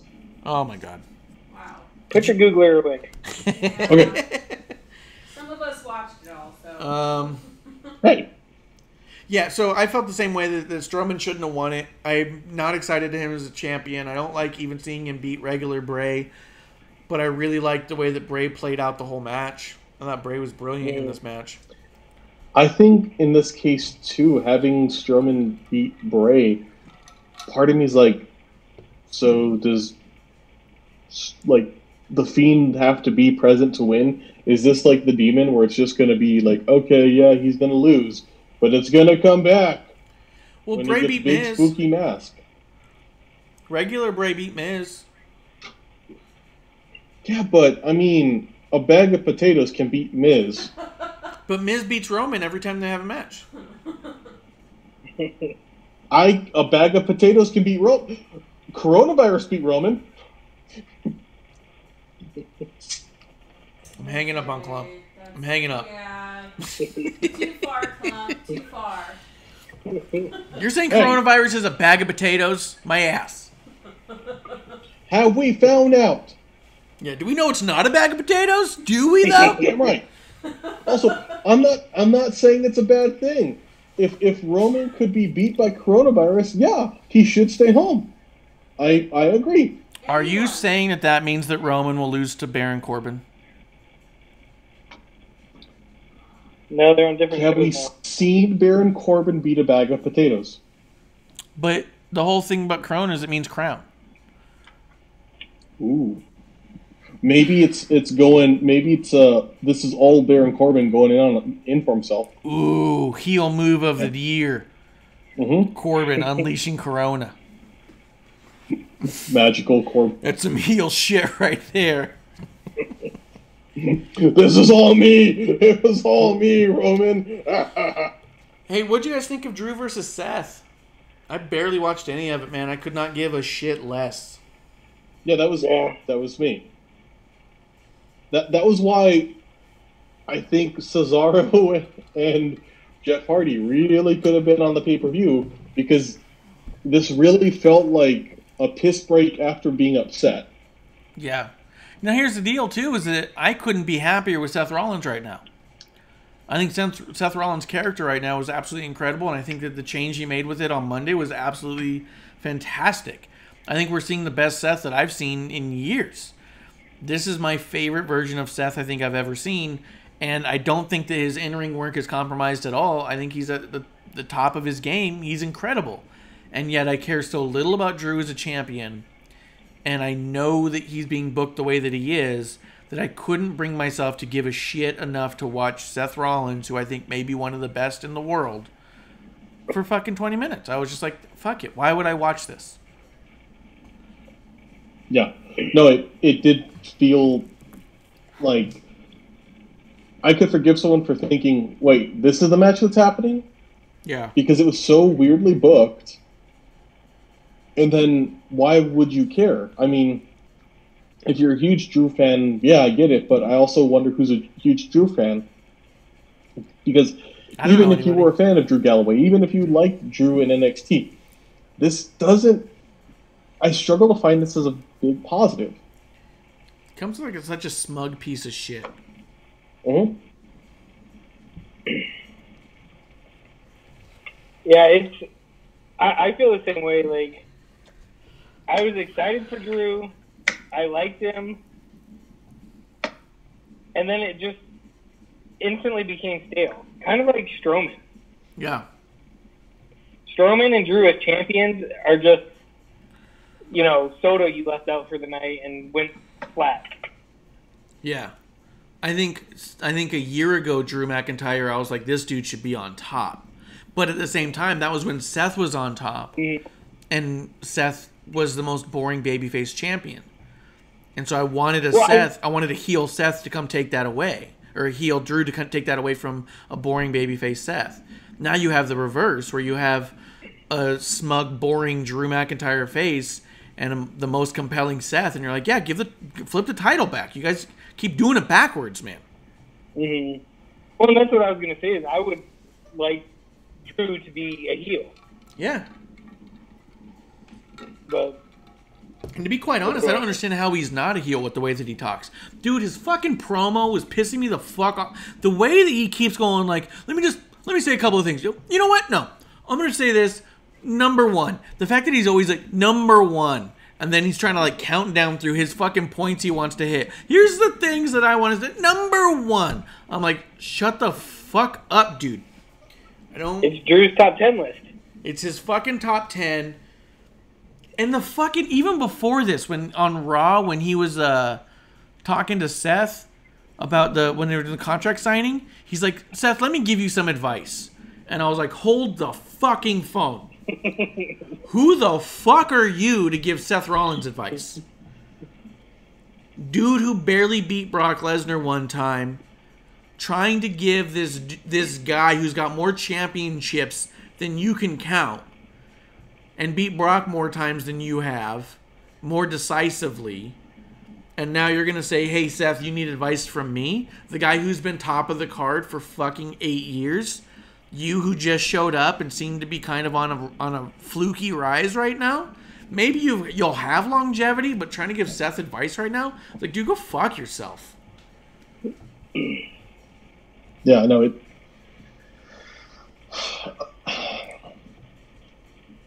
To me, it just always feels like a really poorly executed Stone Cold Steve Austin. He is. He's like a mix between Stone Cold and HBK, but the dumb shits. Yeah.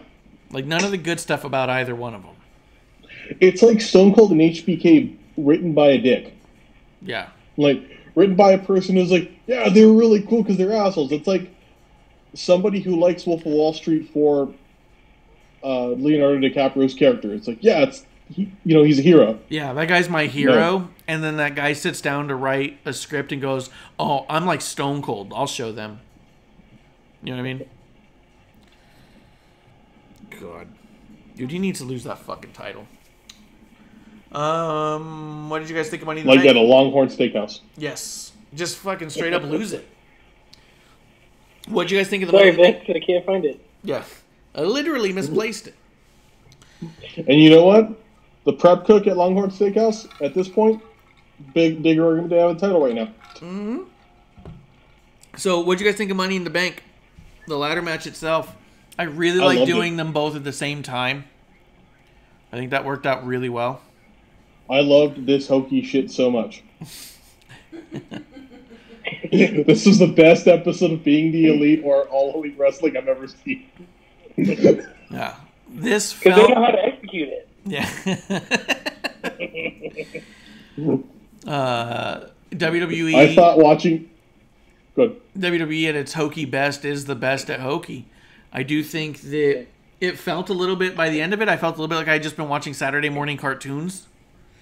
Yeah, I love that. Yeah. Yeah. Well, all the cameos and stuff like that, that was great.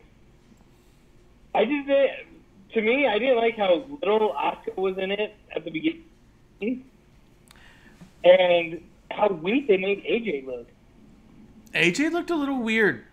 He came off a little weird in this one. I do think that there's something to Braun Strowman staring at the mirror that he broke. Like he's afraid of bad luck. Baron? Yeah. Baron Corbin. I also think that... I think the part of the reason Asuka wasn't shown a bunch is because she was shown to be given an edge. You know? She got up there before everyone else, so people had to catch up. Mm-hmm. And they did. I loved the cameos. I mean, I watched it, and the first thing I thought was, man, Marsh is going to hate this shit. I love cameos. Like, I was so sure I'm going to hear about this hokey bullshit for like an hour. I'm like watching it being like, I hope Clump doesn't tell me to defend this shit. I didn't think you'd be positive. I was ready to defend it myself. All of the points I've written down are positives in case you shed on it. Look, so, there's parts that I think could have been done different or better, you know? Like Stephanie. Stephanie being filmed on a shittier cell phone and you're using camera equipment wise was a little like, come on guys, you could have flown someone out to the house. Even if you were filming it against her own white wall, you could have filmed someone in the house on a better quality camera. It was just to watch a clear degradation of quality. But I allowed it. I thought, okay, I like Stephanie being in it. I didn't like when you have Stephanie Vince in it. Cut away. But I didn't like the whole Dana Brooke thing. Oh, where she pulled down the briefcase? Yeah, I could see that, but with different characters. Like Otis doing it. Yeah, Dana's really being portrayed as kind of dumb. Yeah. Which is kind of a bummer because she's still been getting her footing ever since that Ronda thing. Oh, yeah. Remember that Ronda promo she cut? How good that was?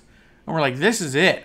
Yeah. Strap a rocket on her. Ronda knocked all that shit out of her. Yeah, and then she gets back to the back and they're like, you shut the fuck up from now on. You don't get to talk anymore. I know you just got the entire audience behind you, but fucking stop. That was not how that was supposed to go. I know you think it was, but no. Yeah, it was crazy. There were things I didn't like. I didn't like the random ass Doink the Clown or whatever that clown was supposed to reference. Mm-hmm. If it wasn't Doink, what can you old fucks tell me it was? Yeah, wait, did they say it wasn't Doink? I thought Doink had different hair. I was like, that's not Doink, and it felt weird to reference a dead guy with a lot of drug problems because I think of Matt Bourne. Yeah, but he wasn't the only Doink. There was also an Alabama Doink who was even worse with drugs. Oh God. So that's a good one. Alabama. Yeah, Google that one. But I did that spot. I was kind of like, okay, because it was like a Doink but not a Doink. That was a little weird. I didn't think that. Yeah, I didn't like that either. Yeah, especially because it was just the one peak. What's that? Especially because it was just the one peak. If he'd come out and thrown a pie at someone and ran off, and he was in full Doink gear, I'd be like, okay, that's funny. But he just peeked over. Take off his arm and hit him. Oh yeah, that'd have been great. Like if he burst in and yelled out "pie" or "food fight." Yeah, that would have worked. That would have worked. Also, the one that was maybe the weirdest and I didn't like the most was the John Laurinaitis one. Yeah, that was out of nowhere, and then Otis just throws a pie in his face. Like Is he crippled? No. What is with you today, Why was man? he in the goddamn rascal? Why do you keep doing this? Why was he in the rascal? Just because he's in a rascal, you think he's got wonky legs or some shit? The dude's just trying to zip around all day. He's in otherwise good shape. What? Christ, That's the thing. I understand this. I know that disabilities don't necessarily mean you look disabled. Why is he a fucking rascal? You're like David if Brent. If Pritchard came out in a rascal, it would make more sense. Can't believe this shit. Good thing he didn't do a watch-along. Clem would have seen him get hit with the pie and just yell, "Cripple fight!" Yeah. We'd have a cripple counter. Yeah. Like the fact that he falls out of the rascal, he'd be like, but he can't get back up. Yeah. That was what I thought. Is like, wait. So when he got hit, when he came out, I was like, why is he in a rascal? When he got knocked out, I was like, man, that's fucked up. He doesn't need the rascal. Well, wait, why is he in a rascal? Because if he needs the rascal and you knock him out of a rascal, that's fucked up. I don't know what's wrong. And if he doesn't need the rascal, then why? Yeah. You better have that life alert. Yeah. Oh, it could be because he's freakishly tall. That could be. He is incredibly and tall. Otis is not. That's true. Yeah. Kevlar, you were about to say something earlier about something else that you weren't a fan of besides Doink? Oh, yeah, the way Vince McMahon uses hand sanitizer. That made me laugh. It reminded me of the Attitude Era when he would get, the lotion and stuff. Yeah. I was kind of hoping he was going to sing something for 20 seconds. Yeah. You know? I found it so weird how he put hand sanitizer on, too. I wish he used a it wasn't like this, though. It was like... Yeah. I was hoping he was going to use way more and for 20 seconds sing his own entrance song. No chance. That's what you got. No chance in hell. You know? Because they do all those 20-second washing your hand commercials. I wanted them to, when they put all the chairs back and left aggressively, to have it kind of cut to the side, Vince shake his head, and then the fucking T-Rex skull fall. Just shatter. That'd have been cool. I did like that they're about to leave, and then AJ's like, let's fix the chairs. Yeah. That was good. You told me to fix them. Yeah. Also, I kind of wanted a week off for Aleister Black and Ray. Yeah. To build up the idea that they were legit murdered. Well, yeah. We were afraid that AJ was going to go off the roof and just be the new Kenny, where every pay-per-view he dies somehow. Because I was actually hoping that he would be thrown off the roof and then come back and be like, you can't just keep killing me. After the second one, I wanted them to throw everyone but the winner off. I thought about that too. I thought, how great would that be if someone just stood here throwing everybody off the roof and then just walked up? That's how Otis wins. It's just oh yeah. Yeah. He breaks, has a psych break and just starts tossing people. What did you guys think of because the Asuka finish was fine. It was weird that Corbin was slapping Asuka. Yeah, that didn't make no sense. Yeah, you'd almost be like, yeah, just get it and get out of the way. That'd be great. You grab yours, I'm going to grab mine. See ya. Dude, how cool heelish would it be if Asuka pulled down that briefcase and while she was celebrating, Corbin ran up the ladder and threw her off and then started reaching up for the briefcase? Like, you're in the way. Wouldn't it be funny if they each got the wrong briefcase? I thought about that too. Are they getting the right one? Like, Asuka comes out, has a contract, and it's like, oh no, you're going against Drew. What? Yeah. Yeah. Oh, shit. And then Corbin's just like, yes, I'm getting a belt. Mm-hmm. I can beat women. Yeah. That's another fun way to get in trouble. What did you guys think about the way that Otis won? I really didn't need to see Elias. I didn't. Yeah, Elias did nothing for me. I don't like... Well, I wouldn't have minded if Elias put the Brock and just went up there himself and took it. Oh, yeah, if Elias just won it, that wouldn't have bothered me. It felt weird because we have had a men's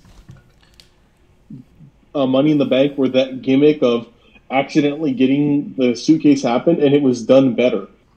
Yes. When John Cena beat Big Show with a suitcase and ripped it off and held it up, that was great. Yeah. This felt weird because I think since Corbin had it for a second, it's his. Well, Corbin and AJ brought it down together, but then... And then AJ got knocked off. No, AJ knocked Corbin off. AJ held the briefcase, and as he went to hold it above his head, it slipped out of his hand. But he had it, and he had it alone. Yeah. And then Otis catches it, and now Otis is the winner, and I didn't understand that shit at all. At no point were there ever rules saying that when both feet touch the ground, you know what I mean?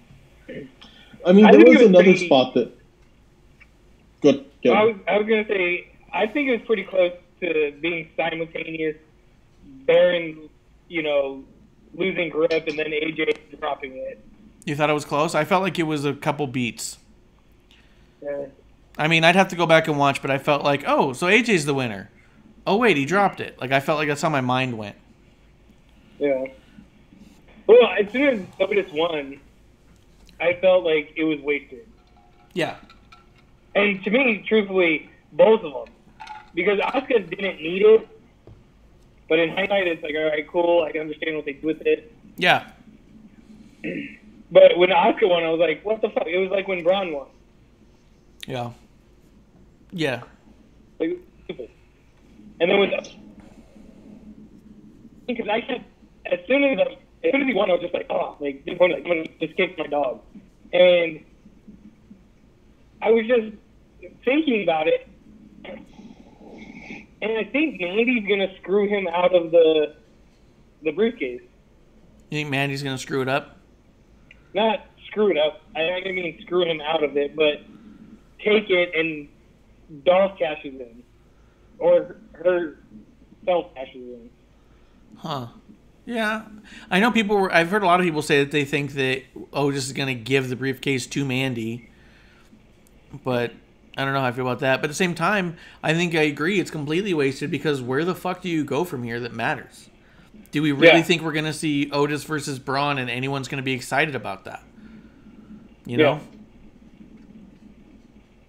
Unless Otis goes back to NXT. Yeah, I've heard people speculate that he's going to cash in for the tag titles, which I think would be a fucking waste. Yeah, big time. Yeah. I thought how cool for Otis and immediately thought, the fuck do you do with that? Yeah, exactly. Like, best case, Otis has to hold on to it for a while.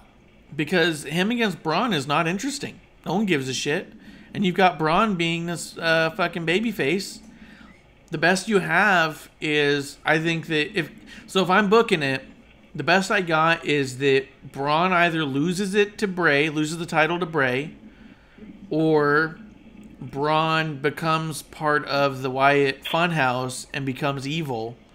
And then you have Otis try to cash in on him unsuccessfully on either one of the two of them asserting their dominance over an Otis. You know what I mean? Because then it's like, all right, you had your run. You had your fun, kid. M Brown 52. I had to watch a 15-second Sprint ad that I couldn't skip to be here. Better be worth it. Yeah, I hope so. Can you hear me now? Can you hear me now? Is that the same one? Same commercial? We have nothing to do with the commercial. Yeah. That's one that we didn't run. If I could pick it, it'd be Pornhub commercials every time. What? What'd I say? Nothing. This episode brought to you by Blue Chew. Yeah. Oh. Neutrogena. Or no, what's the other one? Yeah. Nutrigenics or something. Nugenics. This one brought to you by Nugenics. Just text up your ass to 5252. So that's how I felt about Otis winning. It feels like a waste. I don't know what we're supposed to do with that. No, absolutely. How many times do you think he's going to drop the briefcase because he has ink and grease on his fingers? I hope that he opens the briefcase and it's just got ham slices. That would be cool. I could see this going silly, but I can't see him with a belt because if he wins, he's got to cut promos, and I think the first promo would be funny, and then it would get very sad. Plus, he can't fit the belt on. I can't either. That's probably true. No, no one contested that. For different reasons. Yeah. I'm sad now. I think that brings us to Raw, unless there's something else you got to say about Money in the Bank. Well, I was just going to say, when you said that he has ham slices in it, that's how they sell more Money in the Bank lunchboxes. Ooh, that'd be good. Money in the Bank lunchboxes come with ham. Yeah. A fun paper. He's the blue collar worker, and that's his lunchbox. Yeah, a little ice cooler. I do find it offensive that they're not kosher. Yeah, not kosher. But it was overall a fun pay-per-view. It was fun. It wasn't overdone. It didn't feel like too long. It was good. It was silly. I do have one other thing I was going to say. Yeah. The biggest thing I didn't believe that made me go, what the hell? When Asuka gets in the elevator, and I'm like, I know that she's not going to get all the way to the top floor, but what company or what building doesn't have elevators that go to the top floor? Large corporate buildings for sure. Yeah. When I was working in New York, there was the Citibank buildings I worked in. Anyone that was over 10 stories didn't have an elevator that went all the way to the top unless it was a freight elevator. Yeah. You'd have to go to different elevator banks to get to different sides. Yeah. That's how that works. Yeah, it's 100%. I feel like I'm showing that I'm a hick from a small town. Yeah, kind of. But I don't know how big their headquarters is to say whether or not it would or not. But it wouldn't surprise me if they had different elevator banks that went to specific floors. Because I've also been in smaller corporate buildings that had that, where some elevators only went to the even floors, some only went to the odd floors, and some are the only ones that went to the top floors. So it's possible. I feel fairly certain that Vince has his own elevator. Yeah, I wouldn't see why he wouldn't. He probably has his own helipad. I think that he actually is lowered into the building.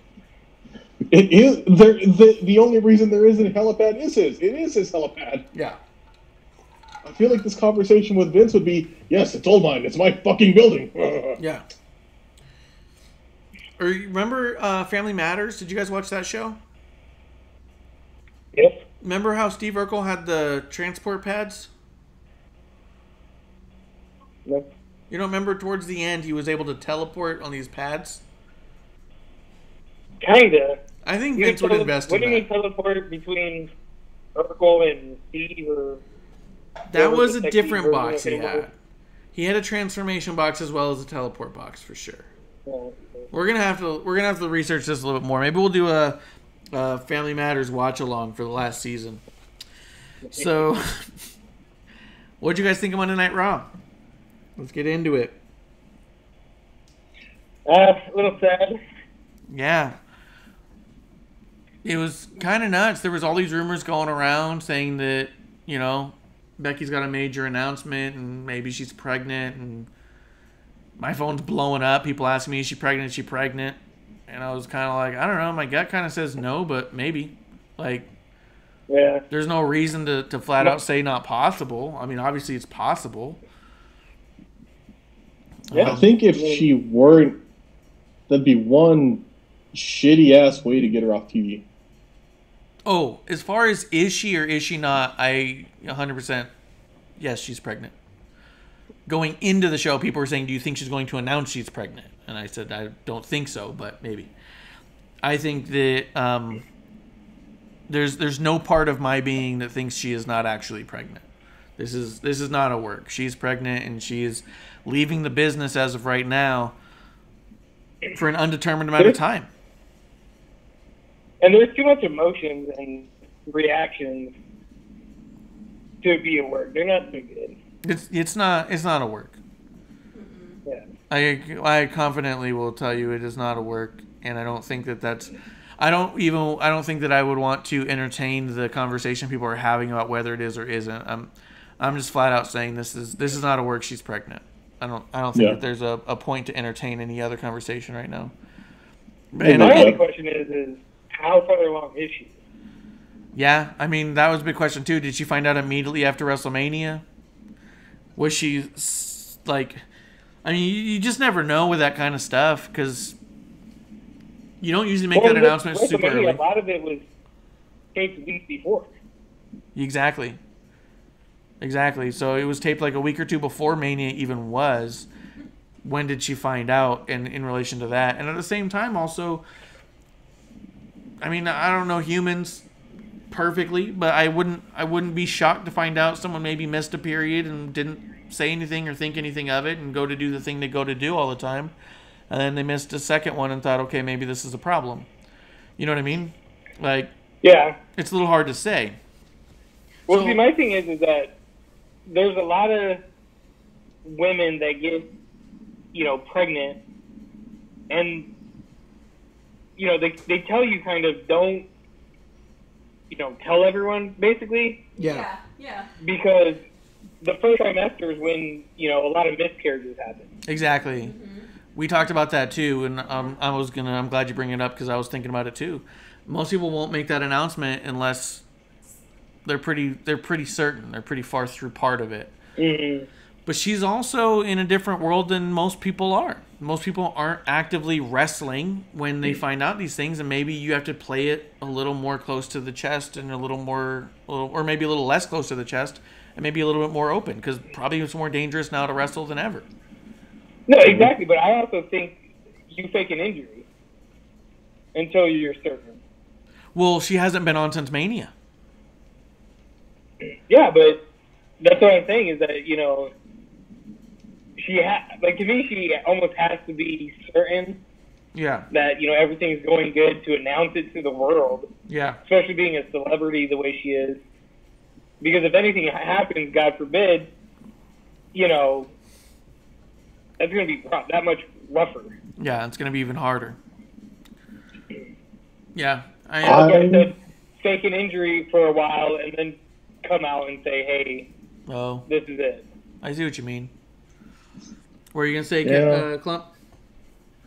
I was going to say, and we kind of led into this earlier, what did you guys think of how it was done, the promo and stuff?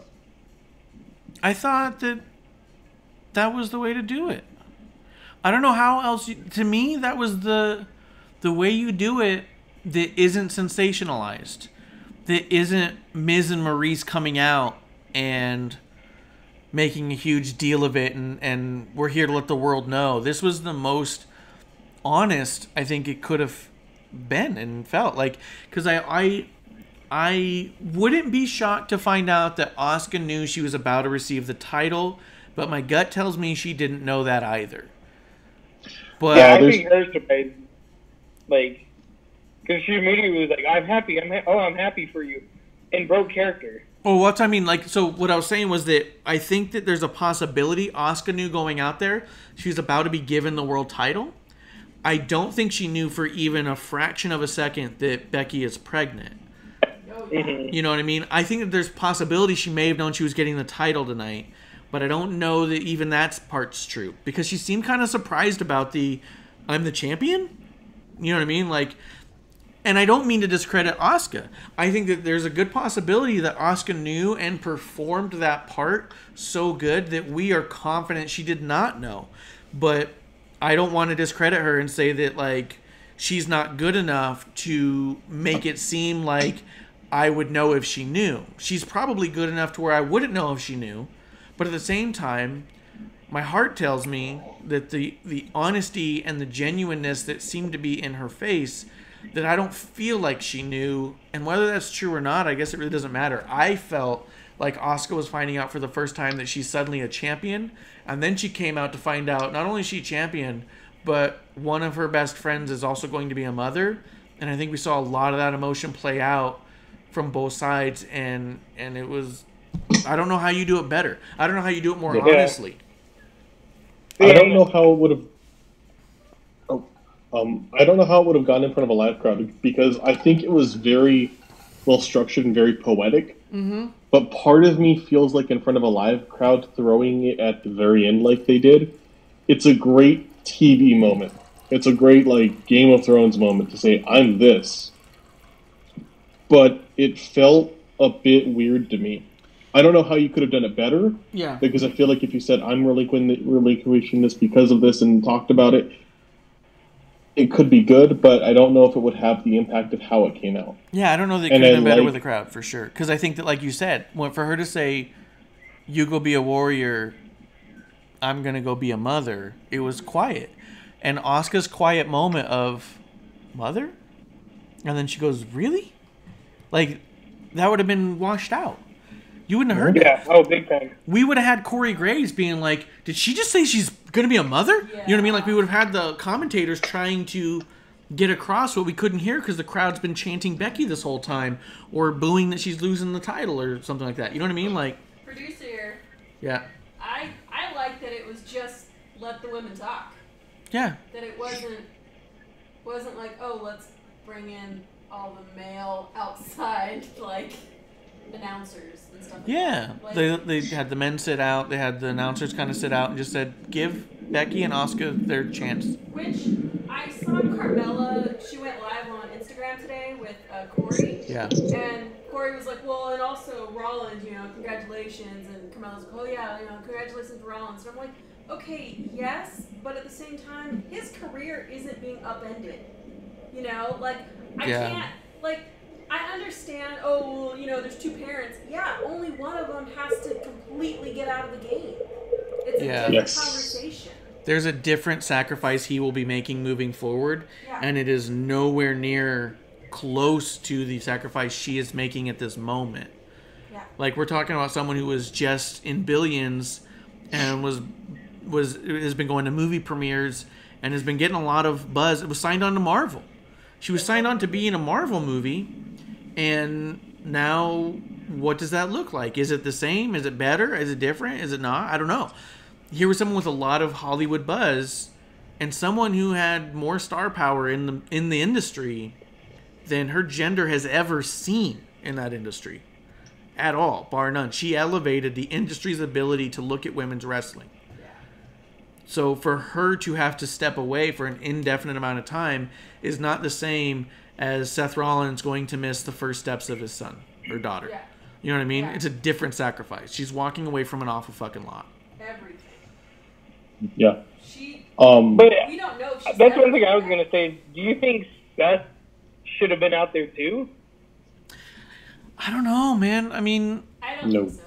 Yeah, I kind of say no. I say you give that to Becky. Yeah. And I say that you let Seth's character play out the way that it does. Like, what you do is you make a 24.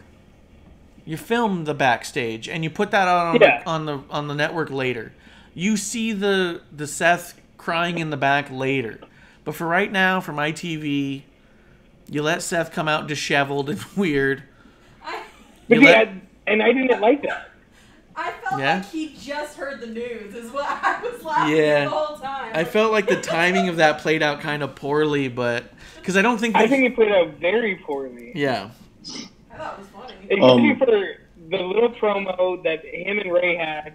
Ray's like, hey man, congratulations, but, we're going to have a match. And then him just being like, a zombie, like, in a stoop. And I think it was terrible. I think it played out kind of poorly that way, because I think that the idea was have Seth do that either way. He was supposed to be all upset because he didn't win the title. Yeah. But then they make this announcement that his not-so-secret fiance is pregnant, and now he has to come out and be like, nothing in this world matters. You're kind of like, I'm not, like, I mean, but that's also a tough call. Do you change everything about Seth's character because his wife is pregnant or his fiance is pregnant? Like, I really don't want them to. That's what I mean. I think it's a tough call to make because I think you got to keep Seth going in the direction he's going. And I think that you play all of the other stuff sooner than later on the network. You let Seth be on the back end. I don't think so at all. I think you shoot an interview with Seth backstage right after the match, and he's pissed off, this and that, blah, blah, blah. Then they have this, and hey, he's a messiah, he's a savior, and he's about to, help bring a life into the world. Mm-hmm. This should be his happiest moment, and the whole show, he's just, I think if you want to play that out, you have him lose that backlash for the second time, and then you have this. So you extend it out? Yeah. Yeah, I could see that. I just think that it's a tough call to make. I think either way I'd be fine with. But I do think that it played out a little weird because you're like, okay, here's her crying. She's so happy about this.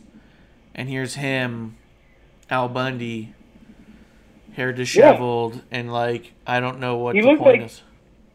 What was that one wrestler dude that always had his tongue out? What? What was it, Snitsky or something like that? Or he was always like... Oh, yeah. Oh, that was Gallows. No, it wasn't Festus. Gallows. Yeah, it was Gallows as Festus. Yeah. Yeah, that was Gallows. Yeah. Festus, I forgot the name. Yeah. To me, thinking about it, I almost don't want him anywhere near it. I don't want them to acknowledge it. I know they have to him because they brought it out prior. Yeah. I think it's a tough spot, but yeah. Well, no, and the reason I say it for a couple things. One, to what producer said, and I agree with her 100%, only one person in this couple's life is going to be upended because of this. And that doesn't mean this is a negative, but that means it has to be acknowledged. In bringing Seth into it, to me, you really walk a fine line between him being present and him becoming the focus and taking it away from her. Mm. And this, to me, that's frustrating to think about because Seth didn't get over with Becky. Seth pulled away from Becky. Yeah. Becky was a rocket ship. And to then bring him in, my caution is, or what gives me pause is, how will this not become a Seth story and then come off that you're putting Becky in the back burner? Yeah. And yeah, you are, but it feels really weird. Like, I feel Becky riding off to the sunset like she is good. Down the road, you can acknowledge it. She can come out, but I don't think same night. I don't know if same month. This angle, it's weird to me. Yeah, you definitely. So I'm happy that he didn't come out. Yeah, and people. Dan, I think you put Seth on the back burner. You don't show him the rest of the episode. Yeah, I guess we don't know where they're going with him, so it wouldn't have mattered. He could have been gone for a week. Yeah. Yeah, you could have pushed it out. But I mean, if it was still a secret that Becky and Seth, they've already broken that barrier that they're together. Like you said, the not so secretive fiance.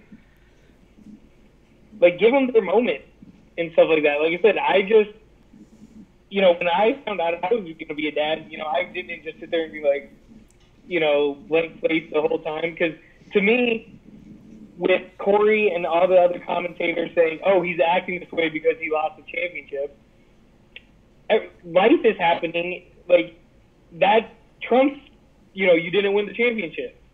Yeah. And it's, to me, because I'm watching it the whole time and saying, even though the commentators are saying something, is he acting this way because he found out he's going to be a dad, or because he lost the championship? I would, 100%. Do you That'd be think my reaction if this for sure. ended the show? I thought about that too. But I think that it wouldn't have solved the question, because we would have seen him like this the whole night. We'd be like, oh, he's fucked up, oh, he's fucked up. And then at the end of the show, they do that. And then you would go, wait, was he like this because of that? Like, I think the question would have remained even if they put Becky at the end. Yeah, no, I know. But I do think that so many people shit on Becky and Seth being part of the storylines as it were and being put together, that I think if you did have him come out there, and he came out there for Roman's thing, that, I don't know, I think that people would have shit on him pretty bad. And I think that, I don't know, I think they just was protecting him a little bit. And I mean, I agree, it came out a little weird and a little bad that he was disheveled after all that shit and made it look like the belt was more important than his family. But I don't know. I think that from my perspective, I'd rather him play out the wrestling thing. Sorry.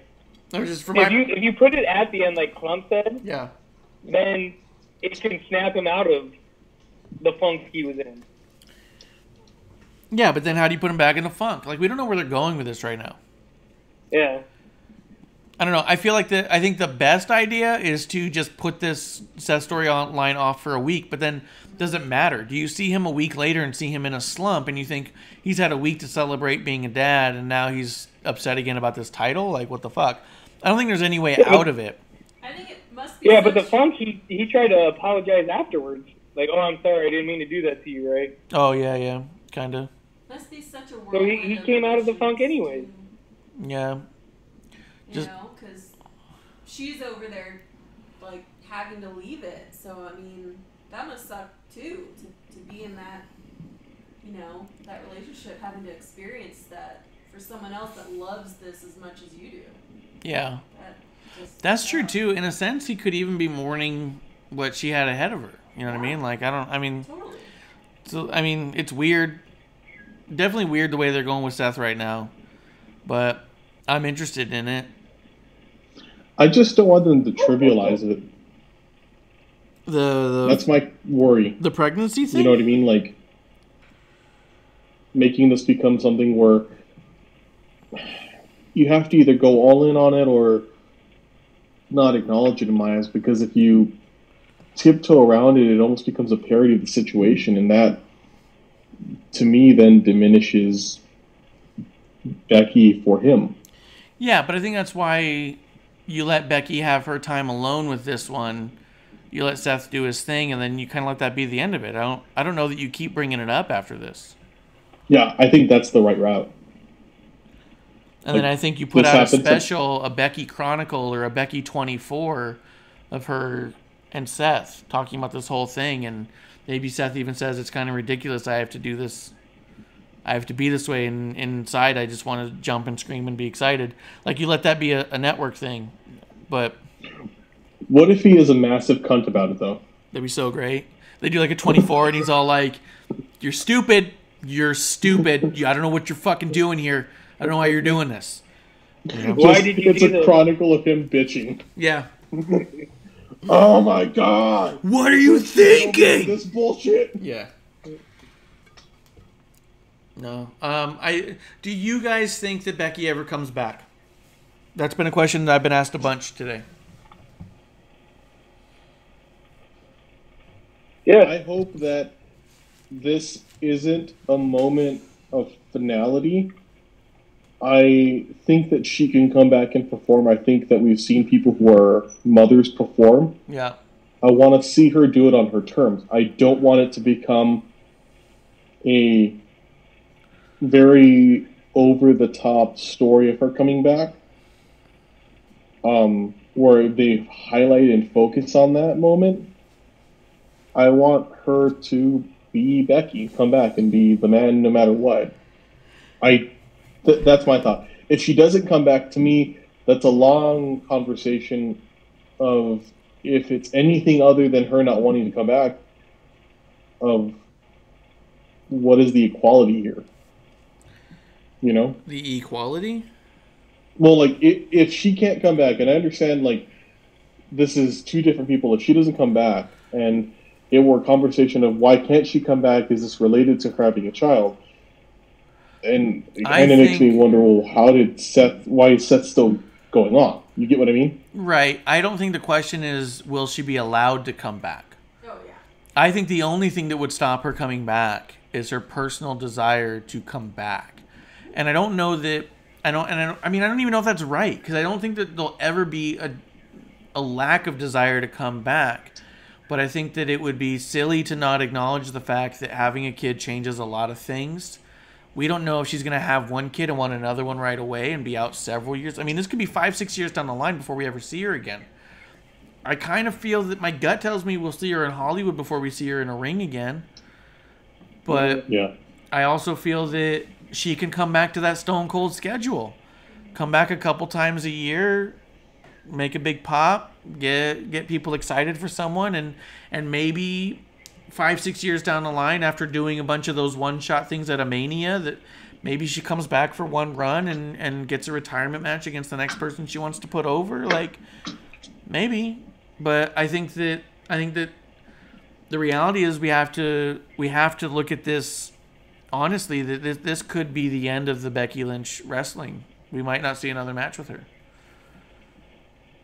Well, yeah, and having kids, it changes your body. It changes everything. Yeah. And, she might not be able to perform. Yeah, that was one of Brie Bella's big things. She kept saying that the reason she wasn't as good of a wrestler anymore was because she had kids. Bullshit, but... Yeah. But she was never a good wrestler to begin with. Well, she didn't train. And she also wasn't really training. Nikki was training, and I think it showed. Yeah, but Becky has, a solid work ethic. Yeah. And Beth Phoenix did it. Like you said, I think it's going to be her choice if she comes back or not. But I think she'll come back to the company in one capacity or another. I think so, too. I think that we'll see her some way or another. But if we see her in cameos versus anything else, like, I think she can do anything she wants to in this business. This is what she wants.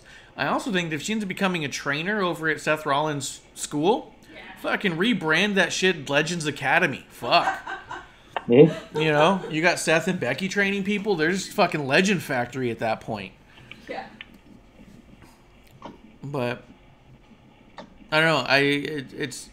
I felt like it was a lot to take in. It was really cool to see her trying not to just outright laugh at Asuka because of how amazing Asuka is running around and being a goof, and trying not to just stand there and bawl her eyes out. Like, I can't think of a time I've seen someone who seemed so torn with what they felt like was the right decision and the hardest decision at the same time. Yeah. That was the one and only time I liked Asuka's stupid dancing. Yeah. Dancing's hilarious. I felt like she really needed, as a good friend, it seemed like she was like, oh, you're feeling like shit because this is a big moment. I'm going to make you smile and laugh. I thought that was really sweet. Yeah. Like, I don't even think Asuka was just so happy for her, and I thought that was so sweet. What is that? What your impression was of it, Kevlar? Is that why you actually liked her dancing? Well, she's always done those stupid dancing, and I've never liked it. I don't, I'm not a big Asuka fan at all. Yeah. But it fit for that situation. It did. It fit really well. I could see Seth when she tells him that news, and Seth dancing like that. Yeah. Yeah, for sure. Like I said, it's the first time it actually fit and made sense. Yeah. Like, hey, let's be goofy. This is great. We're celebrating. I'm champion. You're, pregnant, and let's celebrate. Yeah. It did fit. I really liked that Asuka broke into Becky chants.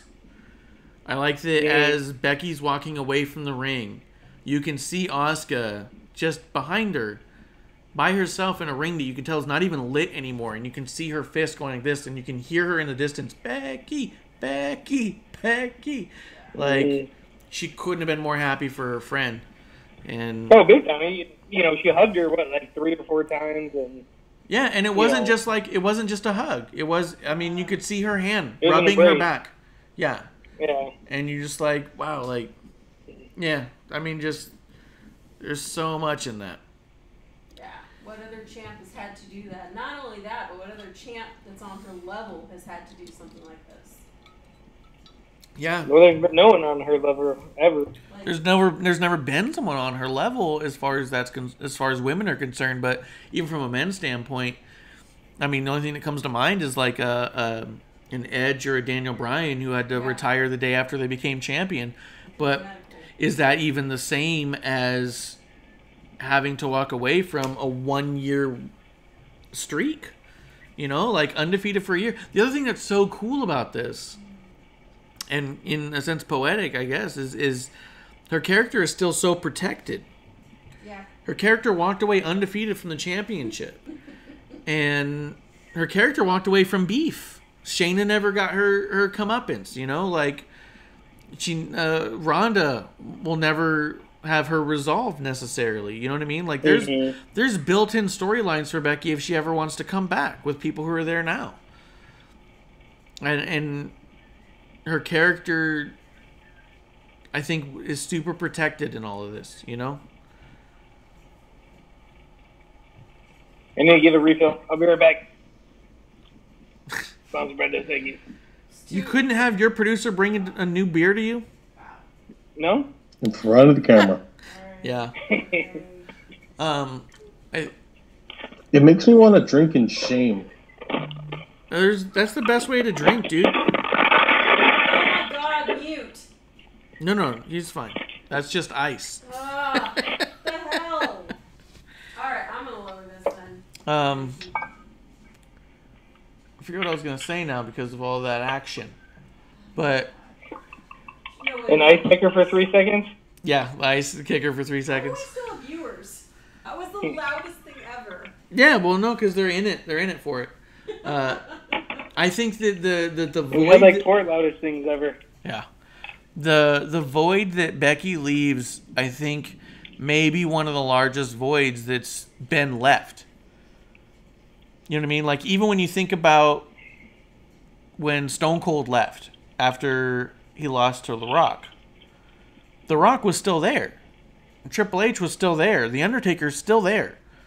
Mm-hmm. You had people who were main event quality. Cena there. Like, you had people there. Kurt Angle there. There was no lack of star power when those guys all left at their given times. When Daniel Bryan and Edge had to walk away, there was no lack of star power in the company for their spots. It was just a matter of shifting. There has never been a star power like Becky Lynch on WWE wrestling when it comes to, or any international. I challenge the world to show me a woman with that level of star power in wrestling ever. You know, I think she's cemented herself as a legend. She's put herself as the only woman who deserves to be on the Mount Rushmore of wrestling. And I think that's a hell of a void to leave. And I'm not saying that women's wrestling crumbles after this, because it'll get through. And I'm really excited to see who shines next. But I do think that there's a deflation that happens at this moment where who's going to be able to step up and say, the world needs to take notice of me. You know? Yeah. Yeah. Other cool high side note to this, Brown's like, too. last straw for me, I'm out. I think it was the noise. Yeah, the crazy loud noise. Yeah. That That's it. Mute. Yeah. Other cool side note to this, in addition to everything happening, what's happening, and not to try and pull away from Becky. With this, Asuka is the most winning woman in the WWE, and arguably in women's wrestling ever. No one's held Royal Rumble, Money in the Bank, because technically she won the Money in the Bank, Raw, SmackDown, and Tag belts, and NXT. Yeah. I mean, Bailey's the only one to win all those things first. Asuka's now the second Grand Bailey's Slam. not won Money in the Bank. Bailey has won Money in the Bank. That was called last year. But Bailey has not won the Royal Rumble. And I think we'll get there. But I do agree with she's one of the most winningest. I think Bailey's title run has been greater than that of most. I think if it weren't for Becky, I think Becky's the reason Bailey's been on the run she's been on. Yeah. And again, I'm not pulling from Bailey. I'm just like this is an awesome thing for Asuka. I think they could do a lot with Asuka right now. She's got so much excitement behind her, and as much as Kevlar hates every moment of her on TV, people are talking about Asuka and Otis as being two of the biggest highlights of WWE TV every week.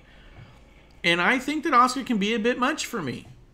You know, I don't disagree with that. But I do understand that there's a lot of excitement behind her. Her as a champion could be good if they do it right on the main roster. If they give her an NXT-style push like they did, give her a streak, give her someone who has to take her down. I mean, think about the stuff she did with Nikki Cross and Ember Moon. Her and Ember Moon have, like, unfinished business for sure. I think you could do some really cool stuff, and I hope they do. I don't know. I'm bummed to see Becky go. But I guess if this is the reason, this is it, right? This is the reason you'd want someone to go. You know? Like, what better reason can someone have to leave? So, yeah. I don't know. Tears in our beers for the loss of Becky Lynch's future of the WWE right now. Right now. But cheers to Becky Lynch and all of her future endeavors, as it were. Becky, congratulations. You're a legend. And thank you so much for everything you've given to all of us wrestling fans, flat out.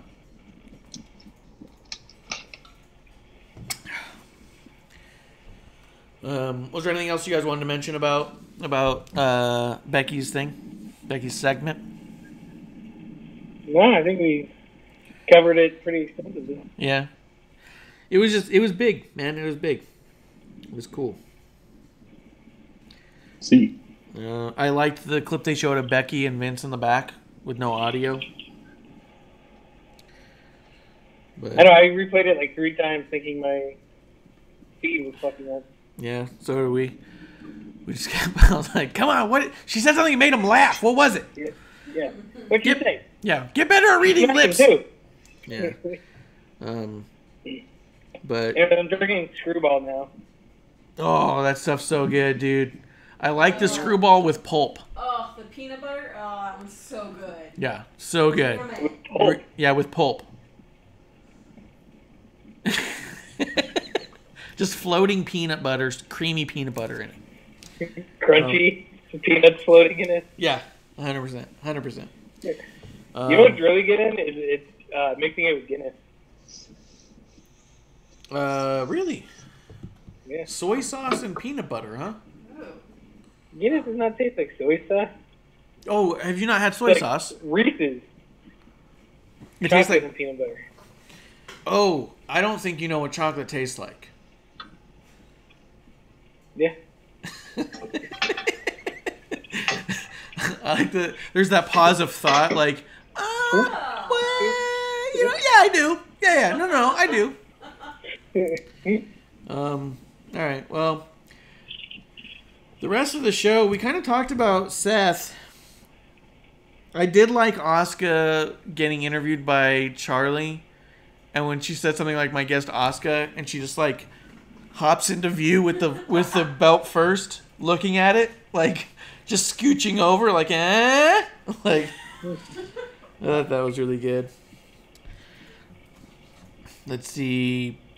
How do you feel about the Kyrie's reaction to it?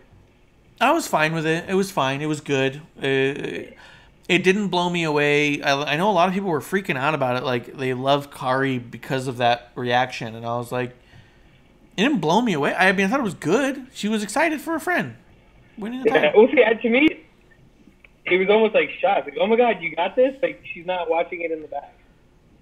Yeah, I mean, that's also possible. Yeah. If she doesn't speak great English, why is she watching that TV? Subtitles. Clump, what are you doing, man? You're doing other stuff, man.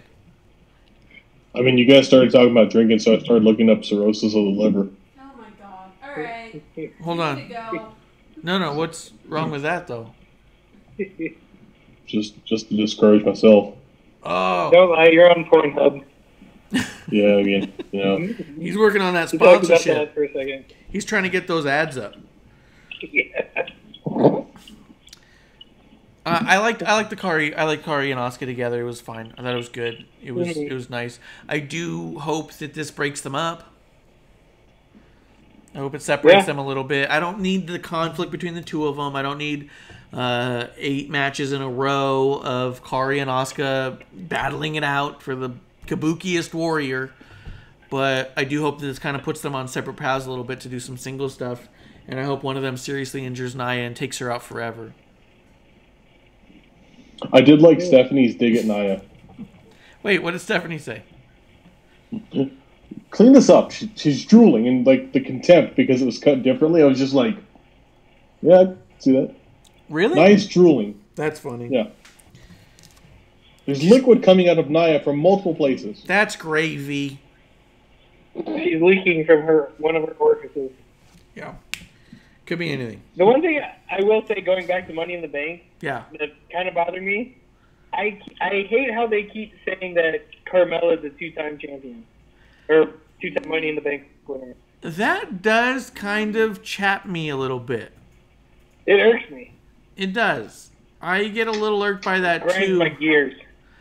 I understand why she would say that as a character, and I understand why they would say that from regard. But remember, I mean, the whole thing was to redo it. Mm-hmm. Like, it was such a fucking utter upsetting first time that they literally just had to do Money in the Bank over again the next night. Like, that doesn't fucking happen. Like, Yeah. and you keep bringing it up. It's weird. Yeah. Yeah. Like I said, it bothers me because, you know, if they said she won, that's fine. But like you said, for them to consider it 2-time champion, Yeah. the first win is voided because they had to do it again. And the thing is, this is all they do every time they say you're a 2-time is make you think about James Ellsworth. And is that the move you want? Yeah. Because every time she goes 2-time, you always go, oh yeah. Yeah. You know what I mean? The man on the leash. Yeah. Where every time she says Mela is money, I won Money in the Bank, you go, fuck yeah, you did. And then she's like 2 times, and you go, oh. Yeah, I remember that now. Until you said it, I only remembered you and then you said it, and I remembered you being handed it too. But we love Carmella. Yeah, exactly. When they say that, you know, former Money in the Bank winner, you think of the cash-in. Yeah. You're Exactly. like, oh yeah, great. But as soon as they mention 2 times, there's Ellsworth and those stupid jackets. Yeah, awful. Just awful. Stop bringing up Ellsworth inadvertently. Although producer does bring up Carmella is a friend of the show. She has responded to us on Instagram a couple of times, and we drink her wine. I'm not taking all the anything time. away from her. Yeah, It just, Yeah, and no. it's Corey and the announcers when they say, oh, 2-time champion. It's like, Yeah, No. stop. I agree, because I think that if you said that she is a former Money in the Bank winner and a successful cash-in, that's all I need to know. And I will think purely of when she won it, the picture of her on the ladder holding it up. I'll think of that with all the dollar bills on the gear. yeah. And I would think of her cashing it in on Charlotte Flair. And I beat Charlotte Flair. I beat Charlotte Flair twice. I beat Charlotte Flair. That's what I think of when I hear Carmella's a former Money in the Bank winner. But when you say 2 times, all I think about is James Ellsworth grabbing that briefcase and throwing it to Carmella like she's Otis. Yeah, exactly. And think about people that are just watching WWE.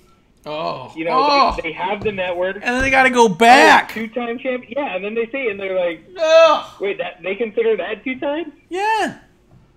Fuck. But anyways, we're done with Money in the Bank. Close it. But she is a friend of the show. Friend of the show, Carmella. And I will say that she was absolutely a highlight in Money in the Bank. I thought she did a great job in that. She's got what? Kick-ass wine. It's boss bitch wine. Her Capo Cagno translates to boss bitch. That's the name of her wine.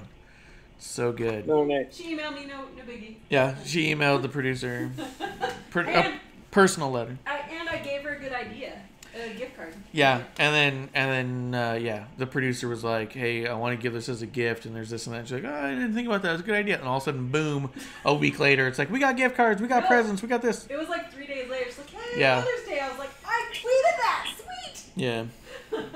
So they're basically business partners.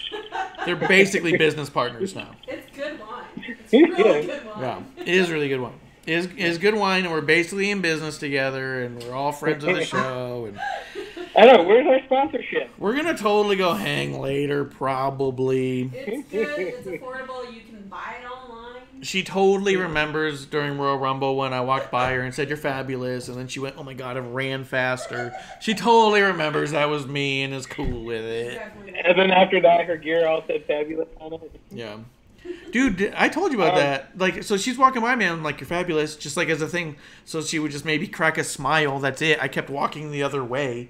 And she was like, "Oh, good," and started walking faster. And I was like, "That's weird." But then the dude right in front of me goes, "Oh, wait, that's Carmella." Turns around and starts to go, "Mella, Carmella." And I was like, "Dude, stop!" Like, I yelled at him. Like, "Get back here." Like, I had to, like, shoo him away. Yeah, and I was like, "You're the problem. You're why she didn't smile." I tried to just make her crack a smile on her way to where she's going, and you ruined it. You're the reason. You ruined my moment. Yeah. So is Carmella's wine better than the Bella's? Yes. Yeah. Yeah. It Not really even is. close. It really is. Not even close. I drink quite a bit of wine. She does. We have like a dozen bottles in the house. Not anymore. Not by next show we won't. We had. Yeah. We started with. That's for sure. Yeah, I would definitely recommend her wine over the Bella's. Yeah, 100%. It's more accessible. Hey, guys. It's affordable and it's delicious. It is. What? What's up, Plump? Do you guys know that even with a liver transplant, there's still a 40% fatality rate within 5 years of that transplant? Like I said, I'm still looking this up. Yeah. No, I'm into that. Worth it. Yeah. That got me hard. Stop. In the heart. Hard in the heart. Okay. All right. What are you talking about? It's about what makes your heart hard. Okay. Now I'm looking up heart transplant stuff because heart erections. Yes. Right. Are we still on route? Yeah. It's the last thing. What's this still stuff?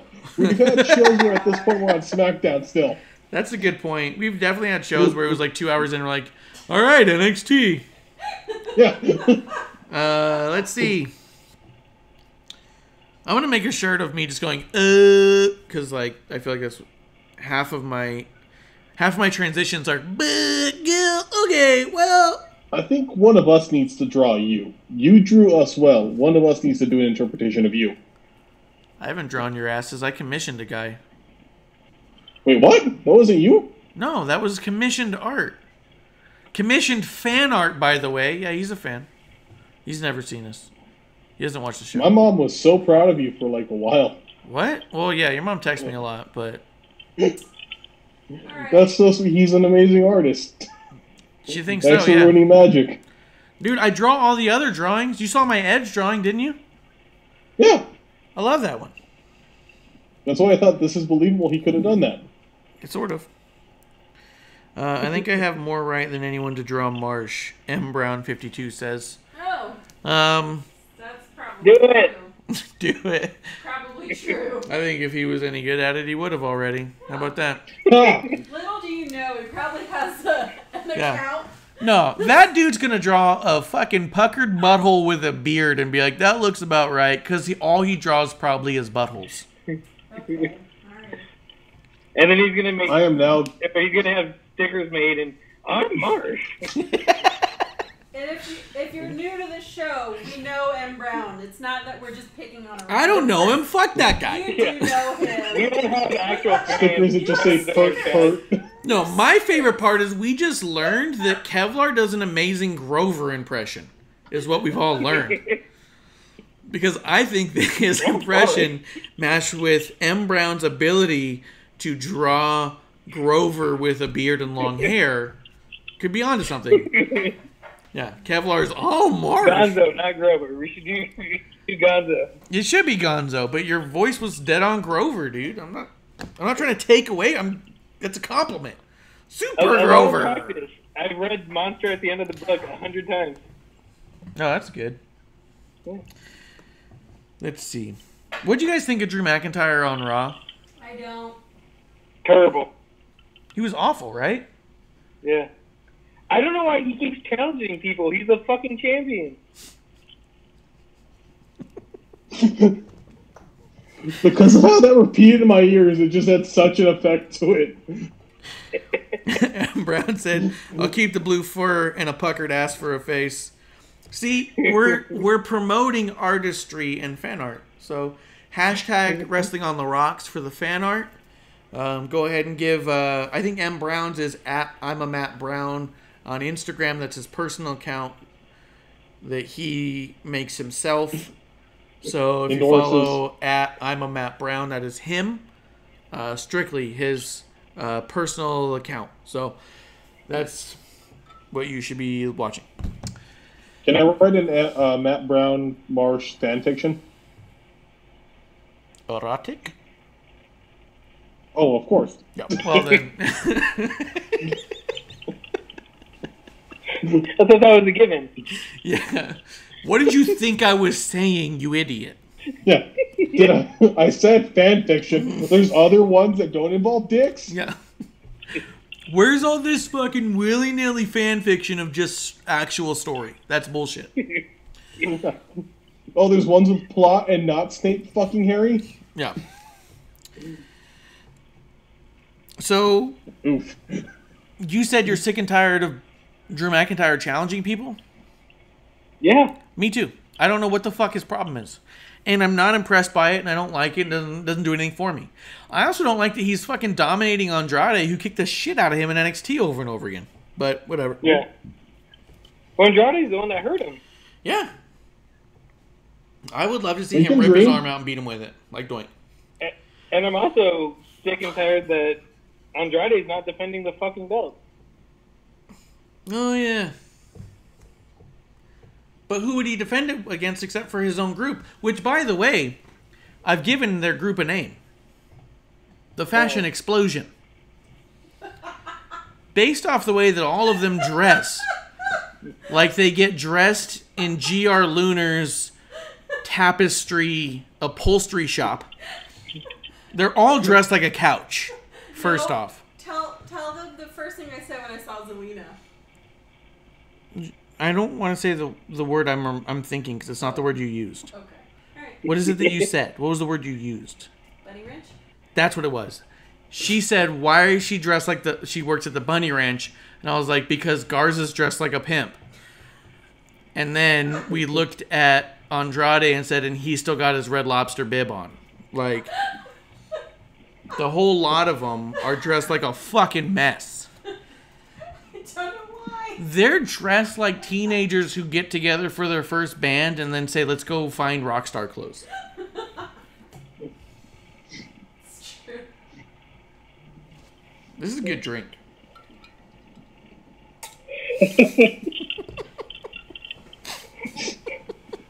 They're dressed like a Christian after-school special about the dangers of rock and roll.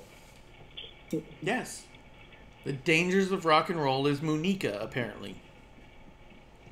What's Monica mean, Clump? What? All of her necklaces say Monica. Unica. Like M-U-N-I-C-A? Yep. ECA, I thought, but yeah, ICA probably. Give me 2 seconds. I'll be right back. Oh, for Christ's sake, dude. You speak fluent Spanish. Fuck no. We were all the whitest Mexicans.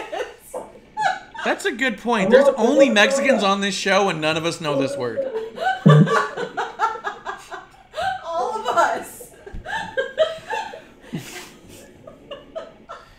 All right, well, this has gone well. At one point, Kevlar leaves to get crushed ice, apparently. And It wasn't crushed. it sounded crushed. And then all of a sudden, Clump doesn't know a word, so he walks out to go yell at his... All right. I like MVP and Bobby Lashley together. I don't like Bobby Lashley. I think just his changing of his gear Yeah. helped out a lot. I agree. What do you got, Clump? So we're mispronouncing it. I'm not. No. It's muñeca. Yeah, that's what I said, dude. You weren't listening.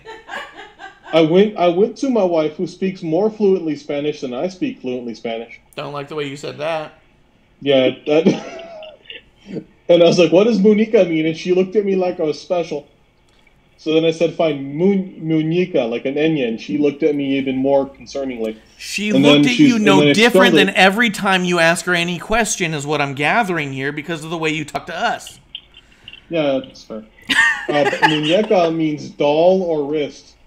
Or wrists? Oh, Yeah. that's what it is. Doll. That's what it is. Or We do wrist. that. I want it to be forgot. wrist. No, it's doll. Definitely doll is what she was going for, but why the fuck is that the same word? I don't know why this is the same word. Can you imagine, though, saying that you, like, broke your doll?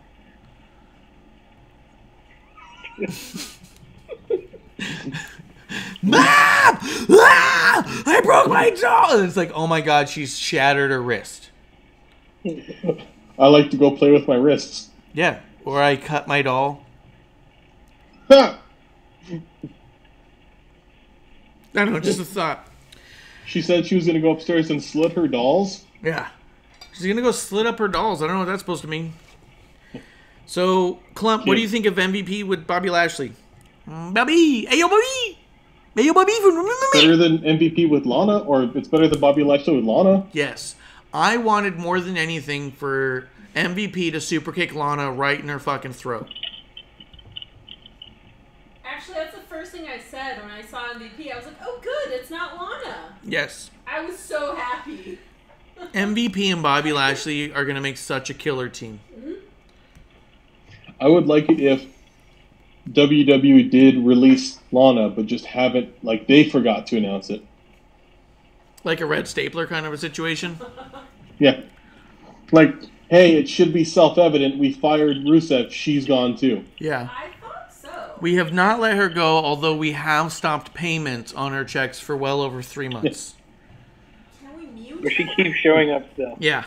She won't leave, but we're definitely not paying. Dude, her fucking promo, if you want to call it that, Oh, what the fuck, man? god awful. And WWE tweeted a picture of her, and they were like, oh, wow, we didn't know we could hear this picture. I was like, really? I could tell you that. Yeah. And then I thought about Smell it, I that was like, picture. nope, I'm not commenting. You don't get anything from me. Yeah, no, fuck that. That was awful. You guys think nothing of it? You guys are fine with this? Hear that picture. I could smell that picture. Okay. Got a reaction. Yeah. I didn't see the promo. Oh my god, dude, you're lucky. Yeah. I did like Alexa Bliss and Nikki Cross talking about Becky a little bit. I hated the Iconics were back. Wait a minute. Wait. What? You're not like Nikki. I liked them talking about Becky a little bit. I think Nikki needs to stop. They've ruined Nikki's character. She's trash now. She's I would say an overgrown child, but she's probably a normal-sized child. She was really nice when we went to backstage on Rumble last year. She was actually, I remember seeing her. The slow ones She are. was kind of like, oh, hi. Like, Yeah, she just kind of said hi and waved a little bit when she walked by. It's not like she stopped like Mickey and Fox did. oh, yeah. Although I tried to get a fist bump from Alexa Bliss and it didn't work. But she did wave and look at me and say hello. As much as I think you can get. I was like, There's eh? no contact order. Yeah, definitely. She thought I had corona. Yeah. Ooh. Yeah. I was all like, hey, hi, Alexa. And she's all like, hey. Just kept walking. I was like, that one is expected. You know who did pop out really right next to me? And I felt bad because, like, at the time I really liked them. Not that I don't like them now, but they were not who they were now. But it was Otis and Tucker. Popped out from behind a curtain and went, hey! And I was like, huh! And I was like, oh, hey. And then I pointed to the kid and I was like, check out who it is. Because there was a kid next to us. And they looked over and then they kind of stood there for a little bit like, and then they just walked away. And I felt bad. Because I felt like I probably should have engaged with them a little bit. But I was kind of like, oh, hey, talk to a child. So. Who doesn't like you. Good job, Mark. Yeah. It didn't go as I thought it might. And Shane McMahon was the other one who came up, and it was really cool. Because the kid was then right in front of me. And as he walked up, he like was walking right next to me for a second. I went, oh, hey. And he was like, hey.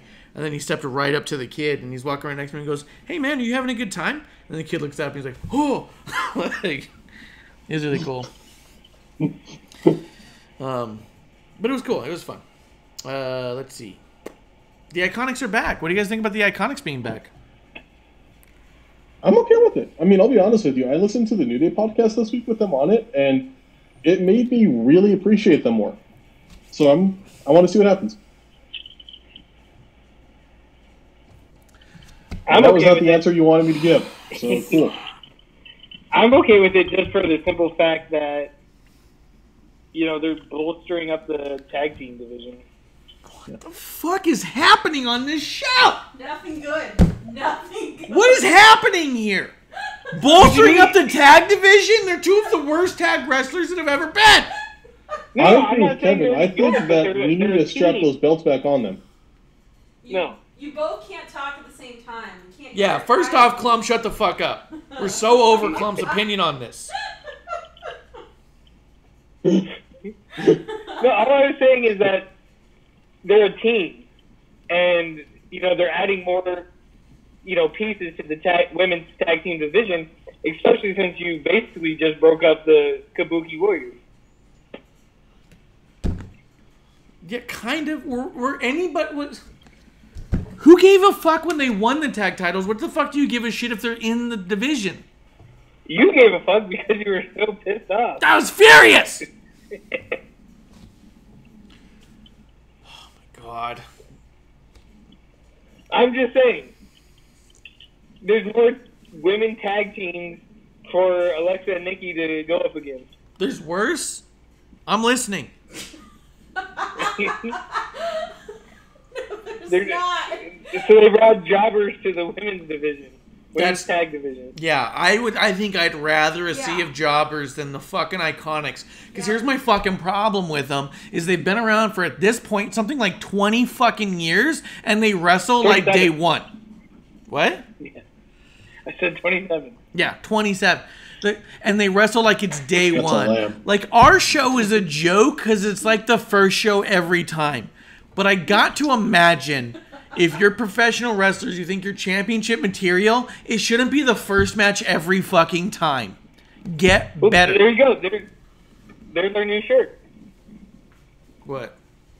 Iconic first match every time. It's like the first match every time? Yeah. Yeah, that's true. This show's iconic. And Royce, and, you know, don't get me wrong, I'm not saying she's good by any means. And I don't know if standing next to Billie Kay, that Billie Kay's that bad that she is. Kind of makes Peyton look okay. Exactly what's happening. But that's exactly it. Yeah. Billie Kay is such fucking garbage. She is absolute fucking trash in the ring. She doesn't move. And it's funny. Yeah. Because watching this, I saw them cut away from a Billie Kay move like 3 times or so. Yeah. But yet they didn't cut away from when what's his name from the Street Profits missed everyone when he jumped over the top rope. Yeah. Yeah, 100%. I say belt on him. God fucking damn it. Janitor belt so they clean up the ring afterward? I mean, after the amount of shit they put in it, I'll tell you that it could use a good sweep. I could see them sweeping the tag champs. You were such a fuck. Marsh, What's up? this is also coming from an AEW fan. Oh, that's right. He doesn't know what women's divisions are supposed to look like. Exactly. You got to connect the dots there. Yeah, that makes sense. They got a couple people that I like Babe Priestley. Yeah, they do have two people who are relatively okay. That's a good point. How many women's tag do they have there, huh? And Nyla. I prefer Nyla over Naya. So Yeah. there. No, that's easy. Men are just better at wrestling. Oh, stop. What? Stop. What'd I say? Whoa. That's not good. We are. That's not a fun way to get in trouble. That's What not did a I fun way to get in say? trouble. You're getting canceled because No. of you. You know what? I've been watching Brad Shepard lately, and I could do that. No, you can't. Jim Cornette said, That dude got fired. Yeah, I need to get fired from a source. Yeah, but don't take us the fuck down too. I like kind of where I work. We're a source for fart jokes and The classics. We're a source for fart jokes and shameful offensiveness. Yeah. So we're trying to compile like a 25 years of Triple H with like top 10 Triple H moments for 25 years with a top 10 Marsh fart moments of Wrestling on the Rocks. I think there's plenty of material to get through. I thought you were going to go into that. Is it going to just be like 8 of Triple H, the blackface moment? No, I do not think it was an accident that they used him impersonating Vince and not them impersonating the Nation. Yeah. I think that was a purposeful decision.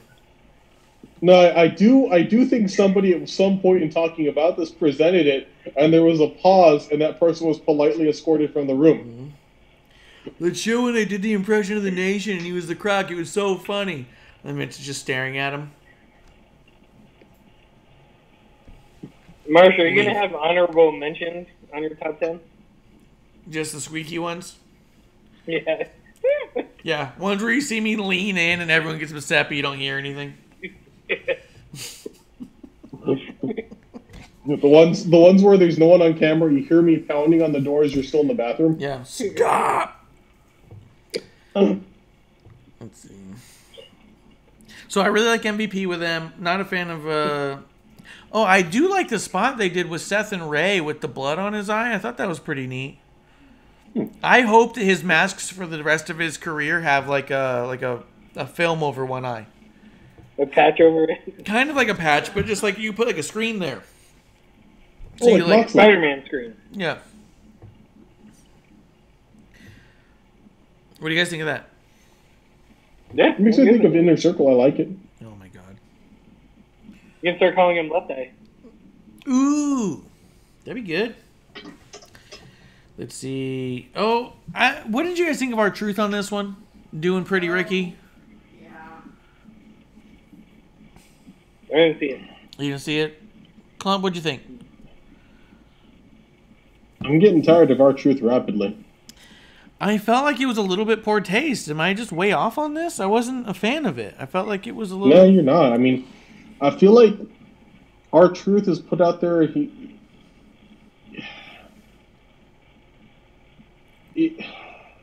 Somebody finds him funny, and somebody's like, just go at it. And after a while, I mean, like, he needs some time away. And I don't mean this like I like the dude. I just like, I don't think he needs to be in this angle. I don't think we needed this joke, you know? Yeah, I don't know what we're doing with him right now. It felt weird that his match at Money in the Bank, I don't know, I just didn't like it. Yeah, I feel like he's way out of place right now and it doesn't make sense. I don't mind this on his personal TikTok, but on the show, it was weird. It was weird and close up, and I thought if I was a kid, I wouldn't even think this is funny. Like, if Julian had seen it, he would have been like, this is dumb. Yeah, I don't see him being a big fan of that. But maybe he'd have laughed. I don't know. It's because Gronk took the 24/7 title to the NFL. Yeah, dude. Buccaneers. But, I mean, I like him other than Yeah. that. No, I think our truth is fantastic. That's why I feel so weird about this whole thing. Yeah. I really like Jinder Mahal coming out, talking some shit. Talk about how he wants to come on the hero's journey. Makes me think he might be going for like babyface route. Can you imagine Drew McIntyre and Jinder Mahal tagging up once again? Well, I thought that's who Drew was talking about. When You're talking about Corbin? I was like, oh, it's going to be Jinder versus Drew. Oh, yeah. And then he's going to go up against Corbin. I really want Corbin to win that so bad, dude. Yeah, oh, yeah. I do really like Shayna Baszler last night. Oh, why? Because she was with Natty. Okay, I wasn't talking about the match yet. I just liked her shit talking. It was pretty funny. I like when she said, here's a fact, 10 out of 10 mothers will try and tell you pregnancy didn't ruin their careers. And then she said that kid's gonna suck. So funny. She's like, that kid's gonna suck. Look at her dad, you know. That was good stuff. Clump, what are you doing, man? I'm looking up that R-Truth had the NWA World Heavyweight Champion. Yes, Yep. he was. He was the NWA World Champion. He was a legit guy. Yeah, we moved on from that. Yeah, we're talking about other segments, you fuck. Okay. We're live. Put your Googler away. We're live, man. Pointless aggression. We want the smoke. Oh my god, he No, we don't. gotta have that clump to clump. I'm just looking through the stuff. Puppy. Oh my god, what the fuck was this with the Street Profits and the Viking Raiders? Oh, Playing basketball. What the fuck? The actual fuck? WWE's trying to get the NBA yeah. audience. Well, because The Last Dance. Have you been watching that? No. Oh, it's Oh, good. yeah. It is good. I want to watch it. I'm going to start it this week because I didn't want to start watching it and have to wait. Dude, there's so much of it. It is 10-hour-long episodes, and you're going to start when episode 8 drops? Like, come on, dude. Like, you have such a hard time keeping up with shit already. Trust me, leak it into your life. It's fine. You're not going to sit down for 10 hours. Dude, you're not going to sit down and watch 10 hours of it. You're just not going to do it. I tried doing that with that OJ Made in America. It didn't work out. Ugh. They killed you? Yeah. Although that's my challenge to you, Kevlar. If you watch all of Last Dance in one sitting, drinks on me. For how long? You might want to get a diaper. Saturday, I'll live stream the whole 10 hours. Yeah, that'd be great. He'll live stream the whole thing. He can borrow my diaper. Dude, I'll just take a catheter from work. Dude, I couldn't fucking stand this Street Profits and Viking shit. None of it. It's a shame because they kind of brought us back with Street Profits, with them being serious, I think, last week. We thought they were okay. Okay. I don't remember that, but I believe you. Yeah. Yeah. No, the one where they were just serious and they were just like, Oh, hey, it was we're going 2 to weeks kick your ago. ass. Yeah. Yeah. Yeah. And now they were doing the stupid basketball shit, and I couldn't give less fucks, man. Although... The whole time I was watching the Viking Raiders play basketball, it reminded me of you, Marsh. Yeah, when we used to play pickup. Yeah. Oh, the ball's supposed to go in the hoop. Yeah. Oh, the hoop. The hoop. Okay. Okay, the hoop. Natalya versus Shayna Baszler. I thought that was pretty fucking good. That was a really good match. I will say, I remember, watching Raw, and they mentioned Orton and Edge, and I was like, okay, cool, they're going to keep, going with this. And when I was watching this Shayna Natty match, Yeah. I thought it was going to end. I was like, all right, this is it. This is the end of Raw. Yeah. Yeah. And then all of a sudden they're like, Edge is coming out. And I was like, oh, fuck, I forgot. Yeah. Whoop. Boo. I But felt wait, the same. there's more. Yeah. But I do agree that this match could have closed out the show. I felt like it was that good. You could have closed Raw on Natty and Shayna. They were I absolutely think that would have been a better move. What? You think so I would have think been closing it on them would have been good because I think with everything going on, going and closing with a women's match with everything that happened tonight would be strong to me. I agree with that entirely. Yeah. Yeah. With the loss of Becky in the roster, I think that closing out with such a strong women's match would have made a point. It definitely would have made a point that we're going to be okay, but we understand this is going to be an adjustment. Absolutely. With that in mind, I like Barry Corbin talking shit about McIntyre, and I hope he makes McIntyre eat dick. He said that. Yeah, I believe Word for word. Yeah. He's like, he will eat my dick. And everyone said, I don't know what you mean by that exactly. I feel like... So, what the fuck happened to Elias? What? What's wrong with Elias? Like, we're just randomly throwing him out and then having Corbin come out and talk shit, and it's just like, is it just a cheap pop now?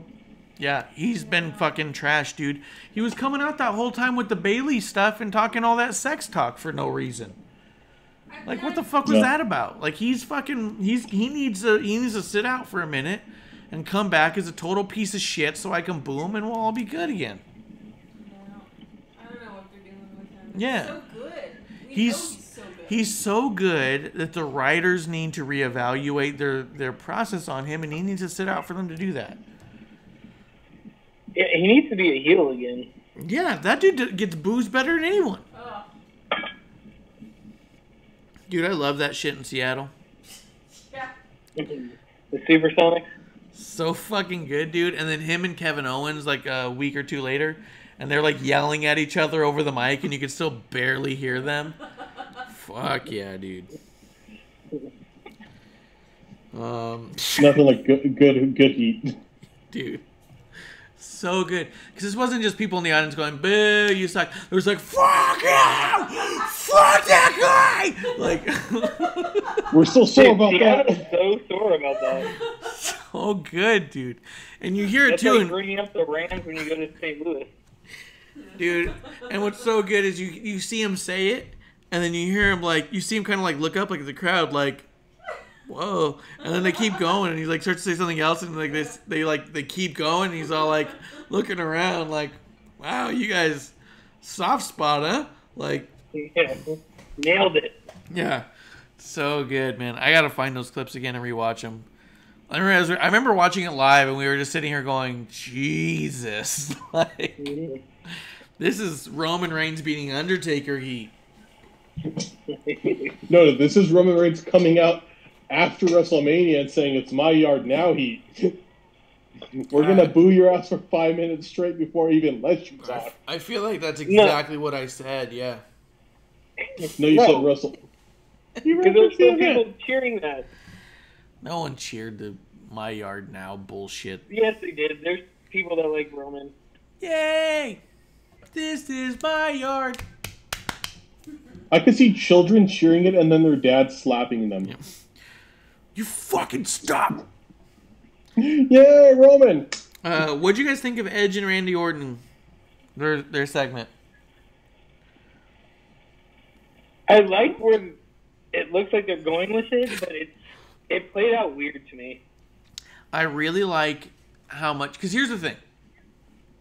The internet wrestling community is so... Best wrestling fans in the world. Oh my god.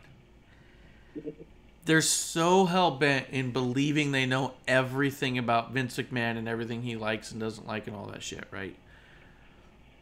I loved that Orton went out there and was talking about wrestling. And we are going to wrestle. Mm-hmm. And I am a wrestler. Because the amount of people who go, well, Vince will never let him say that. Oh, and Revival got in so much trouble for saying wrestler. And you're like,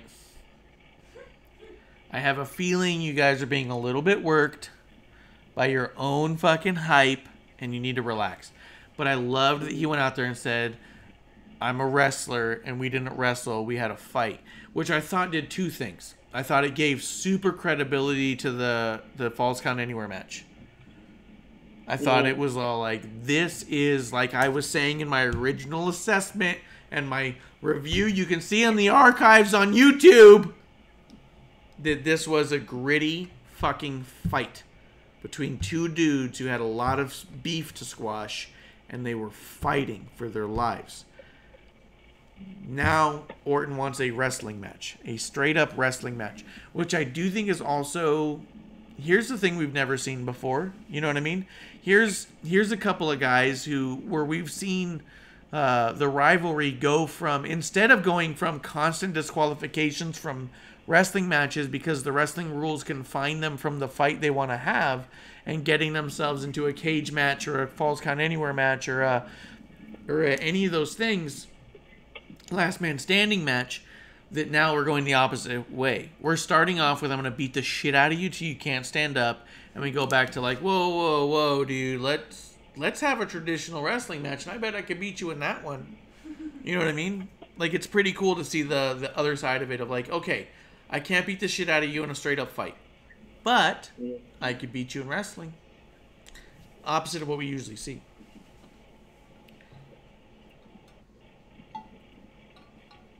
Yeah, like I said, I like the direction it's going.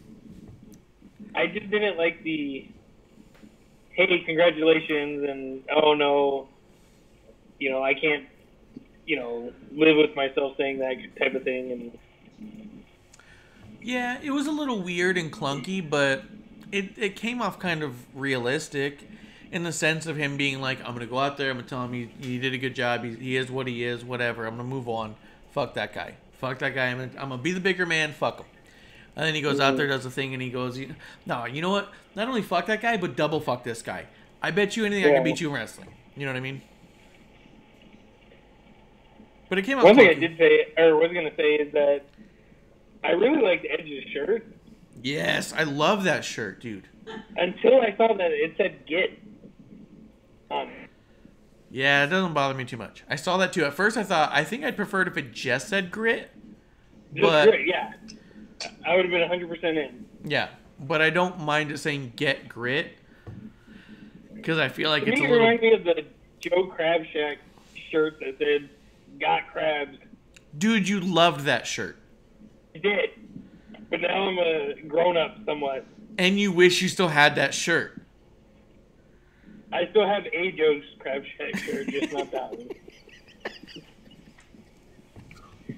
Mine says American by birth, crabby by choice. I wear that shit to interviews. You got the Republican version. Yeah. I had to grow up and become more Republican style, so I got American crabby one. Yeah. Yeah. That's fair. But I think that the Got Crabs was your favorite shirt for probably 10 years. It was like 9.5. Yeah. So I think all the more reason why you should like it. Occasions. Yeah. Good Thanksgiving dinner shirt. Mm-hmm. I'm excited to see where they go with it. I think straight up wrestling match. I thought Charlie was weird as fuck. Mm-hmm. And then so she's all like, "Here comes Edge, here comes Orton," and then just sits around and does nothing, and then she just kind of shows up and she's like, "What do you got to say, Edge?" And then it should have been just like a MVP lounge, moment of bliss type of thing. She's interviewing. Yeah, interview them, and then all of a sudden she's like, "What do you think?" And then he's like, "Well," and then she's like, "Well, I think this could be the best wrestling match we've ever seen." It's like, what the fuck are you doing? And Kurt Angle turned in his fucking grave. He's not dead. He is the WWE. He's just his WWE career is, but he's very condescending.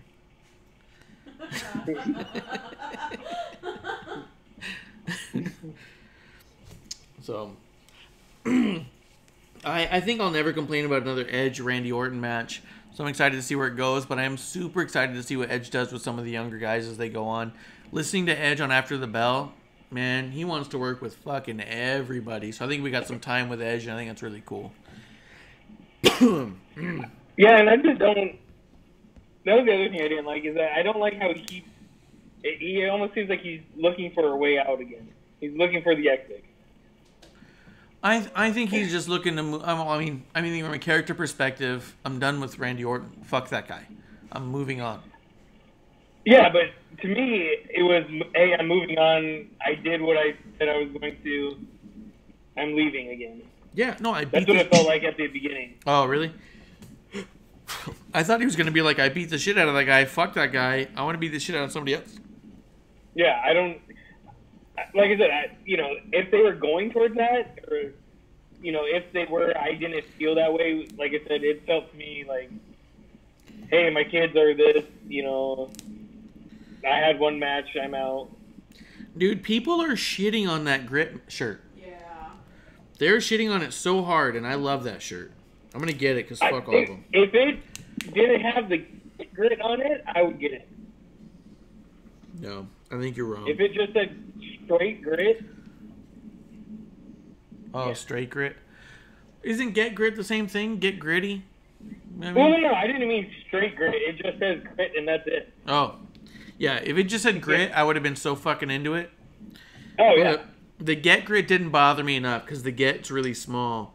And I think that it's kind of one of those, like, get gritty. Let's, you can't do this without, yeah, you can't do this without having some grit. So get grit. You know what I mean? Mm. But, dude, what'd you think of Edge shaving? He looks younger. Yeah. Oh, the beard, yeah. Yeah. He shaved his beard all down, and I was like, man, I really liked the homeless-looking Edge, man. He did look homeless. Yeah, Grant Alvernon Edge was the thing, dude. No. Edge still has all his teeth. That's true. No one at Alvernon has teeth. Not so much. You thinking Grant and Country Club Edge? Yeah. Did either of you guys... anything else you guys want to say about Raw? No. I think it was a weird show because there was very consequential and important and huge moments. With a lot of shit. And then some real lows, too. Yeah, like the Street Profits and Iconics and like the Drew McIntyre bullshit. Lana being there like a piece of shit. Like the fucking Cedric Alexander, R-Truth, and Ricochet thing for no fucking reason. Like, all that shit just was like a hole in the middle of the show, and you had all this amazing stuff outlying it, on either side of it. So, I agree with that concept. Like, it just... I'm not going to say it took it all the way down, but it definitely felt like... a few things. Yeah. We could have done some things to make this better. I definitely felt like after Becky left, I probably could have turned it off and read about it later. Yeah. But there was stuff I was glad I saw. I did like the Seth and Murphy tag match in a bubble. Like, I agree with you as far as we were talking about earlier on whether or not it was the right move to make with him being so disheveled. But in a bubble as a match with a turmoil and grief-stricken Seth, I liked it in that regard. But... hey, did either of you guys watch the Undertaker special? I was actually going to watch that after we finish tonight. You definitely should. You definitely both should. It was crazy. You know what's sad is that I saw the previews for it, and I got, interested in it. Mm-hmm. But to me, Undertaker's almost been gone for years now. And, the Boneyard match, I was like, cool, we need to do this more if he's still around. And then it's like, hey, we have the special called The Last Ride. But it's not. To me, that's not his last match. Yeah, you didn't mention AJ. I didn't mention AJ is what you're saying? Did you? What is the question? You're staring at me saying I didn't mention AJ. Question mark. I know. I'm trying to figure out. What am I answering? Yeah. I mean, he was on the show. I liked that he was wearing a Taker t-shirt with black and purple trunks. Hey, you were freaking out about that. Thought that was pretty cool. See, I wanted to rewatch it. I couldn't tell if it said Phenom or Phenomenal. The shirt, the T-shirt was a Taker shirt. Taker? That's what I thought at first. Yeah, and he's wearing the black and purple trunks for himself, and I was like, that's pretty cool. And I did like that he seemed spooked in Money in the Bank when he saw the picture of the Undertaker, because he comes around the corner, and he's just like, fuck. I don't know that I liked him being spooked for so long, but I did like that he was initially spooked. But then it was weird because he was spooked about the Undertaker picture, but then he was yelling at the AJ one and punched it. Yeah. I don't know. It makes him seem like he's kind of insane. Yeah. He's been going through some troubles. His boys are gone. Yeah. That was the thing, too, is when I thought AJ was winning the Money in the Bank, I was like, man, how good would he have been if he won Money in the Bank and had the OC with him? Oh, yeah. Oh, my God. Can you imagine that? That would have been great. The club just going around wrecking people, wrecking the champ, and then he comes walking out like, maybe now's a good time, you know? But I do think that both we got Otis. Yeah. Both of you guys should watch the Undertaker special. I know that you may not believe it's his last match, and I, in my heart, don't think it is either. I think the story of the Undertaker and how we got to the Boneyard match is a lot of what's going on here, and it's remarkable. And it's crazy to think that someone that you can respect so much has more respect for you to gain. You know what I mean? Like, you watch it and you walk away and go, oh, I thought I respected him as much as I could respect someone. You know what I mean? And then you kind of like dollops a little bit more on there. It's like, well, I bet you didn't know this bit. And you go, well, for fuck's sake. You're right. Yeah. So I want you guys both to watch it. There is a schedule out for it. It looks like every 2 weeks is a new episode. And I think it'd be cool for us to talk about it some. I'm in. Last dance, last ride, back to back. Yeah, we'll do a watch along, all of it, one time. Yeah. 2 screens. Yeah. Oh my God, Jordan Taker, Jesus. Yeah. Go God. One thing I will bring up that I wanted to mention too. Yeah. Is I think it's hilarious that they brought up, or they showed the stats, like a person height is this much, weight is this much. Yeah. They put, I think it was Lacey Evans at 5'7" or 5'8". Yeah. And then they put Rey Mysterio at 5'6". And seeing them standing next to each other, it looked like there was an easy foot difference. Oh. I'm trying to think. From here I can see the picture of me next to Ray. And I look... I think he's smaller than 5'6", a lot smaller. That's what I'm saying, is I look like a good 6 inches taller than him. Yeah, he's like my height, so like 5'5". I think he was more my height. Wait, how much shorter is he than you? It looks like he's the same height. He looks really close to your height, so Yeah. 5'5", 5'4"? See, I was thinking like But does he look shorter than you at all? 2'4". He looks my height, but you look taller than both of us. But we look like equal. Equal? So Yeah. you think he's closer to 5'5"? Yeah. Because I was thinking he might be 5'4". I think he's 5'5", maybe. Which is still. So I need to If go you're to, looking at, to like dwarf like- all of you. Hmm? I need to go to dwarf all of you. Yeah. Yeah. Yeah, fuck him up. But like I said, when he's standing next to Lacey, and she's, I think they said 5'7" or 5'8", and they have him at 5'6", there's a lot bigger difference than 3 inches. I don't remember them standing next to each other. When was that? In the conference room, the food fight. Oh. Oh, yeah.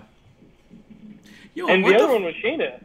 Yeah. Because I think Shayna, they said she's 5'6", Yeah, and he's like 5'6" or 5'7", and she starts choking him, and his head's barely at her shoulders. Dude, and what the fuck was that about even? Yeah. Yeah, I don't know. Like, I understood Nia getting a cheap shot in on Ray because he got the kick in her face in the Rumble. So I get that. Mhm. But why was Shayna choking out Rey Mysterio? What the fuck was that? That bit I didn't like. One bit. Yeah, she Yeah. just dropped him and said, "Booyaka." Yeah. Booyaka, booyaka.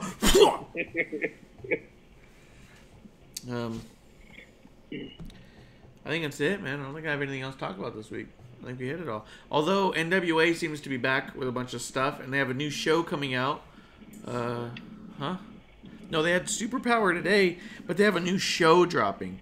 The new show, they've said very little about it other than it's coming out, and it's called Carneyland. Huh.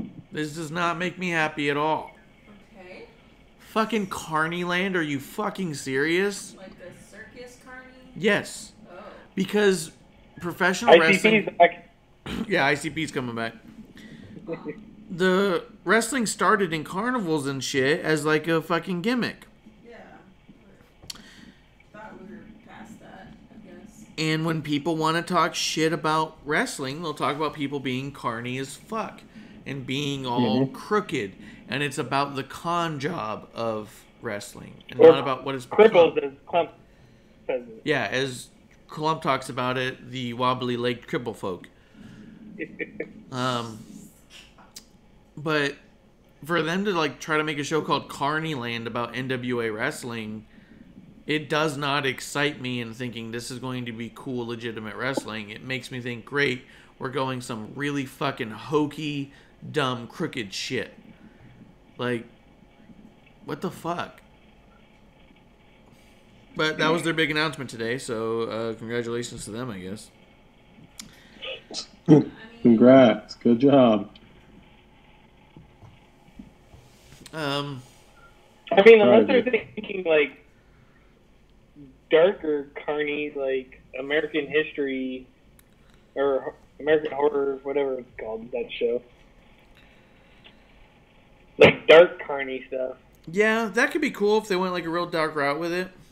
But I just... Bring back Raven and Vampiro and... But, I don't know, my gut tells me it's probably closer to Southpaw Wrestling than it is to dark wrestling. Yeah. I don't know. He says, Corgan said it was going to be different than anything we've ever seen on wrestling, and it's a different type of show than he's ever seen. So, I don't know what we're going to get, but by name alone, I'm less than excited about it. I don't like when people call it wrestling, and I don't like when people talk about carny shit. I just don't. To me, it undermines the artistry of what we're talking about here. And I'll give them this. In the carny days, when it was a carny trick, those motherfuckers were tough as shit. Oh, yeah. Like, back in Yeah. the day, yeah. And those were the motherfuckers who would be hookers, is what they would call them. Because they would hook you. If I wanted to hook you, you'd be hooked. As Pritchard says about Gerald Briscoe. These are people who could lock you up into moves that you didn't know were possible to be heard in. Like the kind of people who would say, they don't care who you are, I know I can make you tap out and cry. Because it just takes the right fucking opening for someone to loop in and twist you up. And I get that. And there's an honest-to-God toughness about the carny circuit when that was happening.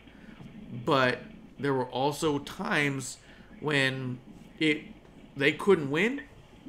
And someone in the back would swing out with like a fucking sock full of nickels and knock a dude out to get the win. Like there was always a way to get the win. And it was, lie, cheat, and steal to get the win kind of a concept. But I don't know. I don't look at those as glory days necessarily. Yeah.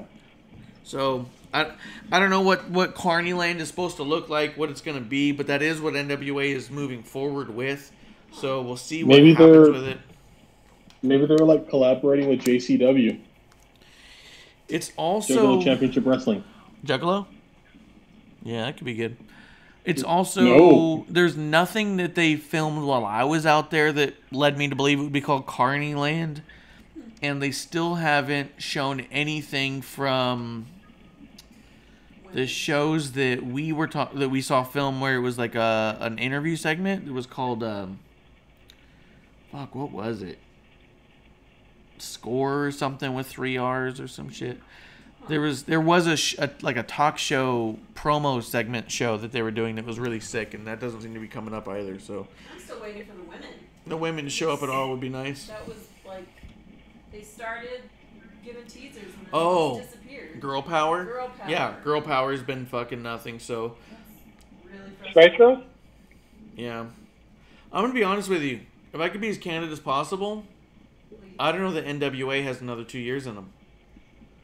Yeah. They just got to 200K followers on YouTube, Yeah. and from what the sound of it that they're starting to put out, some of the backstage rumors I hear, like, I don't know if they have longevity like I thought they would.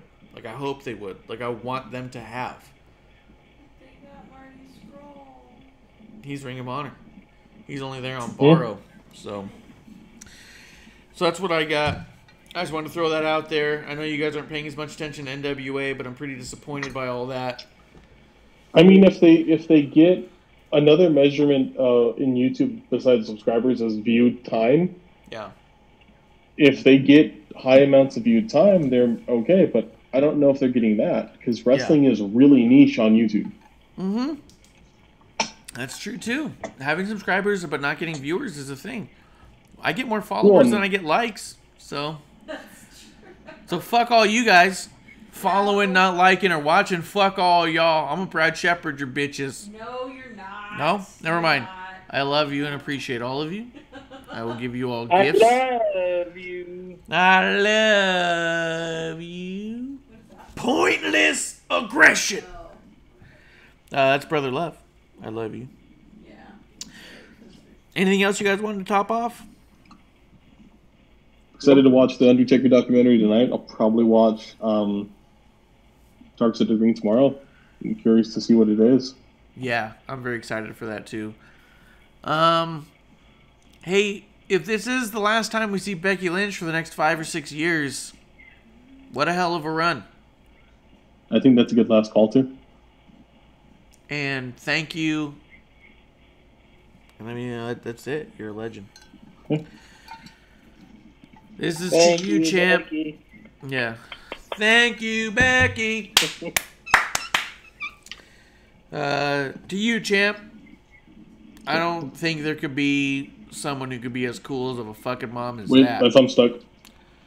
It should be. They got their shirts out now. The mom. The Ma came out? Yeah. That's good. It's like it says the man, but Ma is in black, and then there's like an empty letter that's N at the end. That's on this shop? Yeah. Go into the WWE shop, get you the Ma shirt. Excuse me. Really happy. Congratulations. Really sad to see you go. Here's to you, Becky Lynch. We'll see you down the road. Cheers. Cheers. Boom.